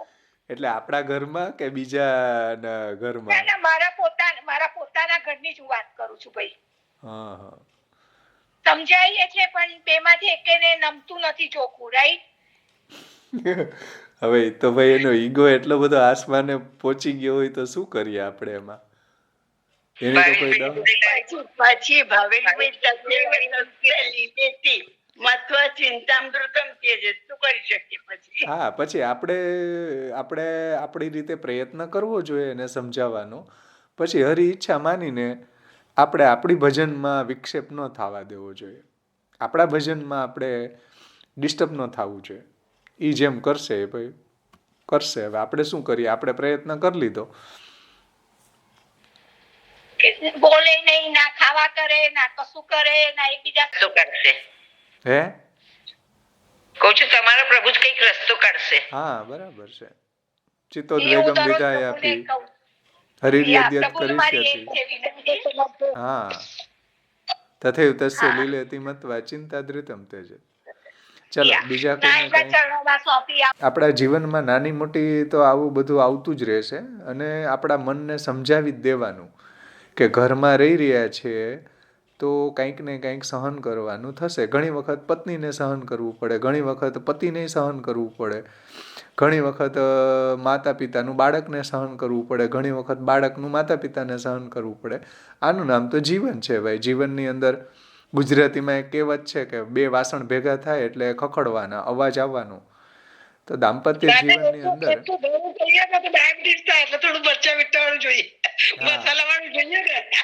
હા, તો આવું બધું તો ચાલ્યા કરવાનું. પણ એને કારણે આપણા ભગવત સેવામાં આપણને અધૈર્યના કારણે ક્લેશ થઈ જાય અને ક્લેશના કારણે એનો જે ધુવાડો આપણા ઠાકોરજી સુધી ન પહોંચે. એટલે મહાપ્રભુજીએ આ ધૈર્ય રૂપી જે ચીમની છે આપણને બતાવી છે કે ભાઈ સહન કરીને પણ સ્વામ્યધીનત્વ ભાવનાથી આપણા પ્રભુની સેવાનો નિર્વાહ સારી રીતે થતો હોય તો શું ધૈર્ય ધારણ કરવામાં વાંધો શું છે? મહાપ્રભુજીની આજ્ઞા છે. એટલે કમસે કમ ભગવત સેવા વખતે તો આપણે ક્લેશ થાય એવું વાતાવરણ ઊભું ન કરવું જોઈએ. ઝઘડો વગેરે સેવા પહોંચીને સાંજે લડી લેશું પછી કાંઈ વાંધો નહીં, ચાલો. પણ કમસે કમ ઠાકોરજી બિરાજતા હોય, ઠાકોરજીનું સાનિધ્ય હોય ત્યારે તો આપણે શાંતિ રાખીએ. કમસે કમ આપણા ઠાકોરજી આપણા ઝઘડાના ધુવાડો આપણા પ્રભુ સુધી ન પહોંચે એની તો કાળજી રાખીએ. એટલે તો મહાપ્રભુજીએ ભગવત સુખનો વિચાર કરીને આ વિવેક ધૈર્યાશ્રી ગ્રંથ આપણને સમજાવ્યો કે કેટલો આપણને ઉપયોગી છે આપણી રોજિંદા જીવનમાં, આપણી ડે ટુ ડે લાઈફમાં કેટલો ઉપયોગી આ છે કે આપણા ચિત્તને કેટલું આપણે ભગવદમય બનાવી શકીએ એ વધારે મહત્વનું છે. તો આપણે સહન કરી લીધું તો આપણે કાંઈ સાવ નીચી કક્ષાના નથી થઈ ગયા. આપણે સહન કરી લીધું, હું તો હિન્દુસ્તાની પતિ એટલે હું કાંઈ થોડો પત્નીથી દબાવ એટલે હવે પતિ મને કાંઈ કહે તો હું સહન ના કરું. આવું તો લૌકિક લોકોની અંદર હોય. ભગવત ભક્ત જે છે એની અંદર આવું ન હોય. એ તો સ્વામ્યધીનત્વ ભાવનાથી હું મારા સ્વામીને અધીન છું ભાઈ. એવો ઈગો રાખવાથી ફાયદો શું? કેમ કે જેટલો ઈગો આપણો સ્ટ્રોંગ હશે ને એટલા આપણે દુઃખી વધારે થાય, એટલું આપણી અંદર સહન શક્તિ ઓછી. તો સ્વામ્યધીનત્વ જો ભાવના હશે આપણી, આપણે આપણા સ્વામીને જ અધીન હોઈએ તો એમાં ઈગો ક્યાંથી આવ્યો? અને એવો ઈગો નથી તો આપણને દુઃખ પણ નહીં થાય. આપણે ટેકલ કરી શકશું બધી પરિસ્થિતિને સહન કરીને. અને એક વખત આપણે આ રીતે સહન કરતા શીખી ગયા તો એ સહનનો પ્રભાવ સામેની વ્યક્તિ ઉપર એવો પડશે કે પછી એ પ્રતિકાર કરવાનું જ બંધ કરી દેશે. આવું ઘણી વખત બને છે દાંપત્ય જીવનમાં કે ભાઈ એટલું એણે સહન કર્યું, પછી સામેથી એની ઉપર જે આવી રીતના લોકો અત્યાચાર કરતા જ બંધ થઈ ગયા, એની મેળે બધાયના દિલ જીતાઈ ગયા કે આને તો હવે કાંઈ અસર જ નથી થતી, જળભરત જેવા થઈ ગયા. એટલે પ્રતિકાર થતો હોય ત્યાં કરવો જોઈએ. પરંતુ હવે રોજને રોજ આપણા જીવનની અંદર જ્યારે પ્રતિકારનો પણ કોઈ ઉપાય નથી, પ્રતિકાર પણ કરી શકવા આપણે સમર્થ નથી, તો બીજો સ્ટેપ મહાપ્રભુજી સમજાવે છે કે ભાઈ સહન. બીજો ઉપાય છે સહન, કે આ રીતે જીવવાનું છે, આ રીતે આપણે ભગવત સેવા પરાયણ રહેવાનું છે, ભગવત સેવામાં આપણા ચિત્તને વ્યગ્ર થવા દેવું નથી. તો જો ઉપાય મહાપ્રભુજી બતાવતા હોય તો આપણે એને આત્મસાત કરીને આપણા જીવનમાં ઉતારીને આપણી સેવાને આપણે આધિદૈવિકી એટલે કે ચેતસ્તત પ્રવણાત્મિકા, જો કે આધિદૈવિકી સેવા તો પ્રભુના અનુગ્રહથી થાય છે, જેને આપણે ત્યાં માનસી કહેવામાં આવે છે, કે નિરોધ કહેવામાં આવે છે, કે અલૌકિક સામર્થ્ય કહેવામાં આવે છે. એ તો ભગવદ દત્ત છે. પરંતુ આપણે ચેતસ્તત પ્રવણાત્મિકા સેવા બની રહે એટલા માટે મહાપ્રભુજીએ આ ઉપાયો આપણને સમજાવ્યા છે. એક સવાલ છે હા હા, બોલો બોલો. આપણે કે ને માનસી સેવા કે તનુ વિદ્યા પછી થાય, તો એ તનુ વિદ્યા પછી માનસી સિદ્ધ થાય તો તનુ વિદ્યા બંધ કરી દેતા હશે? મને ખબર નથી, હું જસ્ટ મારી ક્વેરી છે કે પછી માનસી સિદ્ધ થાય એટલે તનુ વિદ્યા સેવા પૂરી થઈ જાય પછી આખો દિવસ માનસીમાં રહીએ એટલે ભગવતીનું ચિંતન થયા કરે? શું હોય એક્ઝેક્ટલી? એવું નથી. માનસી થયા પછી પણ આપણી ભગવત સેવા જેવી આપણે તનુ વિતજા પહેલા કરતા હતા એવી જ ચાલુ રહે. જેવી રીતના કોઈ આંબાની અંદર ફળ આવી જાય પછી કઈ આંબો કાપી નથી નખાતો. એટલે આપણી જે તનુ વિતજા છે, ઘણાની માનસી સિદ્ધ થઈ છે તો પણ તનુ વિતજા તો ચાલુ જ છે. જેમ આસ્કરણજીની માનસી સિદ્ધ થઈ ગઈ છે તોય તનુ વિતજા તો આનંદથી કરી રહ્યા છે. કોણ એમ કે ભાઈ માનસી સિદ્ધ થવાથી તનુ વિતજા છૂટી જાય? એવું નથી. સેવા આપણી ફલાત્મક બની ગઈ, ઈ સેવા ફલાત્મક બની ગઈ છે. માનસી પછી તો એની સેવા બહુ દ્રઢતાથી થશે, સારી રીતે થશે સેવાનો નિર્વાહ. આ ભૌતિક દુઃખોથી લડવાની વ્યવસ્થા છે. આ પ્રતિકારો એદૃશ્યાત સિદ્ધશ્ચેન્ના આગ્રહી ભવેત. એ જે આપણા ભૌતિક દેહ સંબંધી જે દુઃખ છે એને અહીંયા ક્લબ કર્યું છે. તક્રવત કહ્યું હતું ને, તો છાસની જેમ સહન કરવા. કે જેવી રીતના છાસમાંથી માખણ નીકળી ગયું પછી છાસમાં આપણને એટલી મમતા હોતી નથી.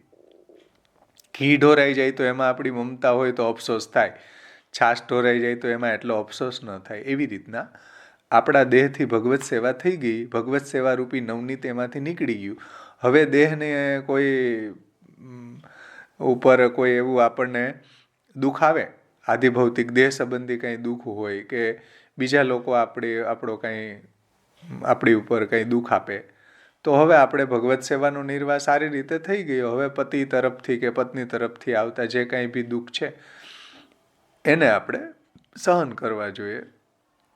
તો એ રીતના આધિભૌતિક જે તક્રવત દેહ સંબંધી દુઃખોને સહન કરીને પણ, અથવા તો જો પ્રતિકારનો ઉપાય મળી આવતો હોય તો એને પ્રતિકાર કરીને પણ આપણે ટેકલ કરવું જોઈએ, જેથી કરીને આપણી પ્રભુની સેવાનો નિર્વાહ સારી રીતે સંપન્ન થઈ શકે.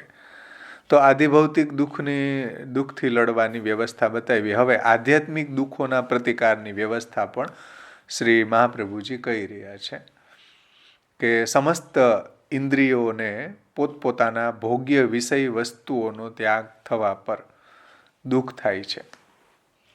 પણ જો ભગવદ ઈચ્છાથી તે ઇન્દ્રિયોની પહેલેથી જ વિષય ભોગમાં પ્રવૃત્તિ જ ન હોય તો તે ભગવત સેવામાં વિઘ્ન ઉત્પન્ન નથી કરી શકતી. તેથી એવી ઇન્દ્રિયોના કાર્યનો ત્યાગ કરવામાં આગ્રહી ન થવું.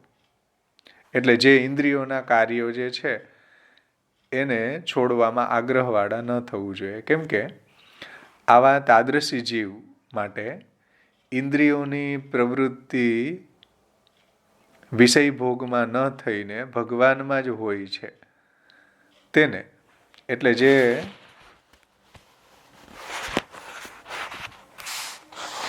ભગવત સેવા પરાયણ છે એની બધી ઇન્દ્રિયોનો વ્યાપાર છે એ તો ભગવત ભજનમાં જ પરાયણ હોય છે.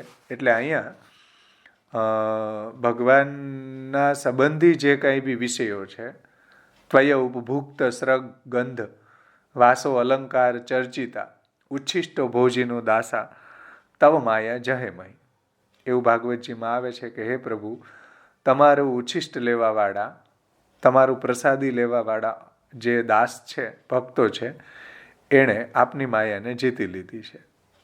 તો ભગવદ ભજનની અંદર જો આપણી ઇન્દ્રિયો પરાયણ રહેશે, કે ભગવાનનું જે ઉચ્છિષ્ટ લેવામાં આપણી ઇન્દ્રિયો જે પરાયણ રહેશે, તો પછી વિષય ભોગના ત્યાગની કોઈ આવશ્યકતા નથી. એ સંદર્ભ અહીંયા સમજાવે છે કે તેને માલા ચંદન વગેરે સમસ્ત ભોગ સામગ્રી પોતાના પ્રભુ માટે જરૂરથી જ અપેક્ષિત હોય છે, અને તે વસ્તુઓનો પ્રભુમાં વિનિયોગ થઈ જવા પર તેમને પ્રભુ દ્વારા આપેલી પ્રસાદી રૂપ માનીને, પોતાનું સૌભાગ્ય માનીને એમનો એ ઉપભોગ કરે છે. તો આ પ્રકારે બાહ્ય અને આંતરિક શુદ્ધિ વડે એ ભગવત ધર્મમાં ઓતપ્રોત થઈ જવાથી આવા ઇન્દ્રિયોના વિષય ભોગ કે તે માટેની વસ્તુનો ત્યાગ ન કરવો જોઈએ. તો આવા ઇન્દ્રિયોના વિષય ભોગ કે એ માટેની વસ્તુનો ત્યાગ ન કરવો જોઈએ. એટલે કે જે ભગવદ પ્રસાદી છે, ભગવત સંબંધી છે, એમાં તો ત્યાગની કોઈ આવશ્યકતા નથી. કેમ કે અલૌકિક ભોગાનામ ફલાનામ મધ્ય પ્રથમે પ્રવિશતિ, એવું મહાપ્રભુજી સેવા ફલમાં કહે છે કે ભાઈ અલૌકિક ભોગ છે, ભગવત સંબંધી ભોગ છે, તો ભગવત સેવામાં આપણને ઉપયોગી છે. તો આ પ્રકારે એ નક્કી થયું કે વિષય ભોગના અર્થમાં તો બધાનો ત્યાગ છે, પણ પ્રવૃત્તિ જો વિષય ભોગમાં ન થઈને સ્વયં ભગવાનમાં થાય તો તે અલૌકિક હોવાના કારણે ફલ મધ્યપાતી, એ તો ફલ મધ્યપાતી છે, અર્થાત એ મુખ્ય ફલના અંતર્ગત આવી રહ્યું હોવાના કારણે એમનો ત્યાગ કરવાની આવશ્યકતા નથી. શ્રી મહાપ્રભુજીએ પણ આજ્ઞા કરી છે કે વ્યર્થ ત્યાગાપેક્ષયા ભગવદ વિનિયોગો શ્રેષ્ઠ. કોઈ પણ વસ્તુનો વ્યર્થ ત્યાગ કરવો એના કરતાં એનો ભગવાનની ભજનમાં એનો વિનિયોગ શોધી કાઢવો એ બેસ્ટ છે. અને એ રીતે ટીકાકારે આગળનો વિષયને સમજાવ્યો છે. હજી ઘણું બધું આમાં 7મા શ્લોકની અંદર ટીકાકારે આપણને સમજાવ્યું છે. આપણે આવતે વખતે લેશું, આપણો સમય થઈ ગયો છે, તો અહીંયા આપણે સમાપન કરીએ. આપણે પ્રતિકારો ઈદૃચ્છાત સિદ્ધશ્ચેન્ના આગ્રહી ભવેત ભાર્યાદીનામ તથા અન્યેષામ અસતશ્ચ આક્રમમ સહેત, એ વિષયને ભાર્યાદીનામ તથા અન્યેષામ એને આપણે આવતે વખતે લેશું કે ભાઈ પત્ની વગેરેના કે પતિ વગેરેના અથવા પરિવાર વગેરેના અથવા અસતશ્ચાક્રમમ સહેત અથવા અસત પુરુષોના, કામવાડીના, એટલે સર્વેન્ટ્સ અને સબઓર્ડિનેટ્સ એવું બી સર્વેન્ટના, એટલું બધું મહાપ્રભુજી કામવાડીના, હા, એના પ્રતિકારો નહીં સહન કરવા કે ચાલો કામવાડી ડે ટુ ડે લાઈફમાં આવતા બધા ઓબ્સ્ટેકલ્સ એમને ઇન્ક્લુડ કર્યા. બોલો, એટલી ડીપ મહાપ્રભુજી આપણી કેર લીધી છે. આપણી ચેતસ્તત પ્રવણમની એટલી ડીપ કેર આચાર્ય ચરણોએ લીધી છે કે ભાઈ તમે કામવાડી તમારો પ્રતિકાર કરશે ક્યારેક, કામવાડી પણ તમને એવા શબ્દો સંભળાવશે તો તમે વ્યગ્ર થઈ જશો કે કામવાડી મને કેમ કહી જાય. એટલે ઘણી વખત શું થાય કે આપણે જેને પહોંચી ન શકતા હોય, આપણે સમર્થ હોય, આપણે અસમર્થ હોઈએ ત્યારે તો ચાલો ધૈર્ય ધારણ કરી લે કે ભાઈ શું કરવું, આપણે એની સામે બોલી ન શકીએ. પરંતુ મહાપ્રભુજી તો એમ કહે છે કે જ્યાં તમે સમર્થ હોય, જ્યાં તમે સામર્થ્યવાન હોય કે એનો પ્રતિકાર કરી શકો એમ હોય, તો એવી કન્ડિશનમાં પણ દાખલા તરીકે કામવાળી છે, ચલો, તો એને તમે કહી શકવા સમર્થ છો. એ તમારો જ્યારે કંઈ એવા કટુ વચનો દ્વારા તમારો પ્રતિકાર કરતી હોય તો તમે એને સમર્થ છો કહેવા માટે. ત્યારે પણ મહાપ્રભુજી એમ કહે છે કે ભાઈ વ્યગ્ર થશો સેવામાં, તમારું ચિત્ત ઠેકાણે નહીં રહે પછી. એટલા માટે અસત્પુરુષોના, સર્વન્ટના, કામવાળીના પ્રતિકારોને સહન કરતા શીખો. બહુ ટફ છે, પરંતુ બહુ ઉપયોગી છે આ ભગવત સેવામાં. સ્વામ્યધીનત્વ ભાવનાથી સહન કરો. કે કામવાળીએ પછી તમને એમ કહ્યું કે કંઈ હું તો હવે 2-3 દી નહીં આવું, લગ્નમાં જવું છે, આમ કરવું છે, તેમ ઘણી વખત કામવાળીઓ ઝઘડતી હોય છે. તો ત્યારે એના જે કંઈ બી કટુ વચનો છે એને પણ સહન કરવાથી આપણી સેવામાં વ્યગ્રતા નહીં રહે. એટલે અસત્પુરુષોના પણ અતિક્રમણોને સ્વામ્યધીનત્વ ભાવનાથી સહન કરવા. એટલે પ્રતિકાર જ્યાં થઈ શકતો હોય, ભગવદ ઈચ્છાથી મળી આવતો હોય, ત્યાં આપણે કરવો જોઈએ. પણ ઘણી એવી કન્ડિશનમાં આપણે એનો પ્રતિકાર કરી શકતા નથી. તો ત્યાં શું કરવું? ત્યાં મહાપ્રભુજી બીજો સ્ટેપ લે છે, સહન. કે જ્યાં એ કન્ડિશનને તમે દૂર જ નથી કરી શકો એમ, તો શું કરવું? તો મહાપ્રભુજી બીજો સ્ટેપ આપે છે, બીજું સાધન લક્ષણ બતાવે છે, સહન. સહન કરવાથી ઘણો બધો એનો ઉપાય મળી આવશે. સહન કરવાથી આપણા ચિત્તની વ્યગ્રતા નહીં થાય, આપણું ચિત્ત કૃષ્ણમય ચેતસ્તત પ્રવણમાં આપણું બન્યું રહેશે. એક વખત આ ઉપાય અજમાવીને તો જુઓ. મહાપ્રભુજી કહે કે ટ્રાય તો મારો યાર. કેટલું આપણું સ્વામ્યધીનત્વ ભાવનાથી ભગવત સેવામાં આપણું તન્મયતા આવે છે. એવું અહીંયા આચાર્ય આગળ આવતે વખતે આપણે એનો વિચાર કરશું વિસ્તારથી. તો આશ્રયનું પદ બોલી સમાપન કરીએ, આપણો સમય થઈ ગયો છે.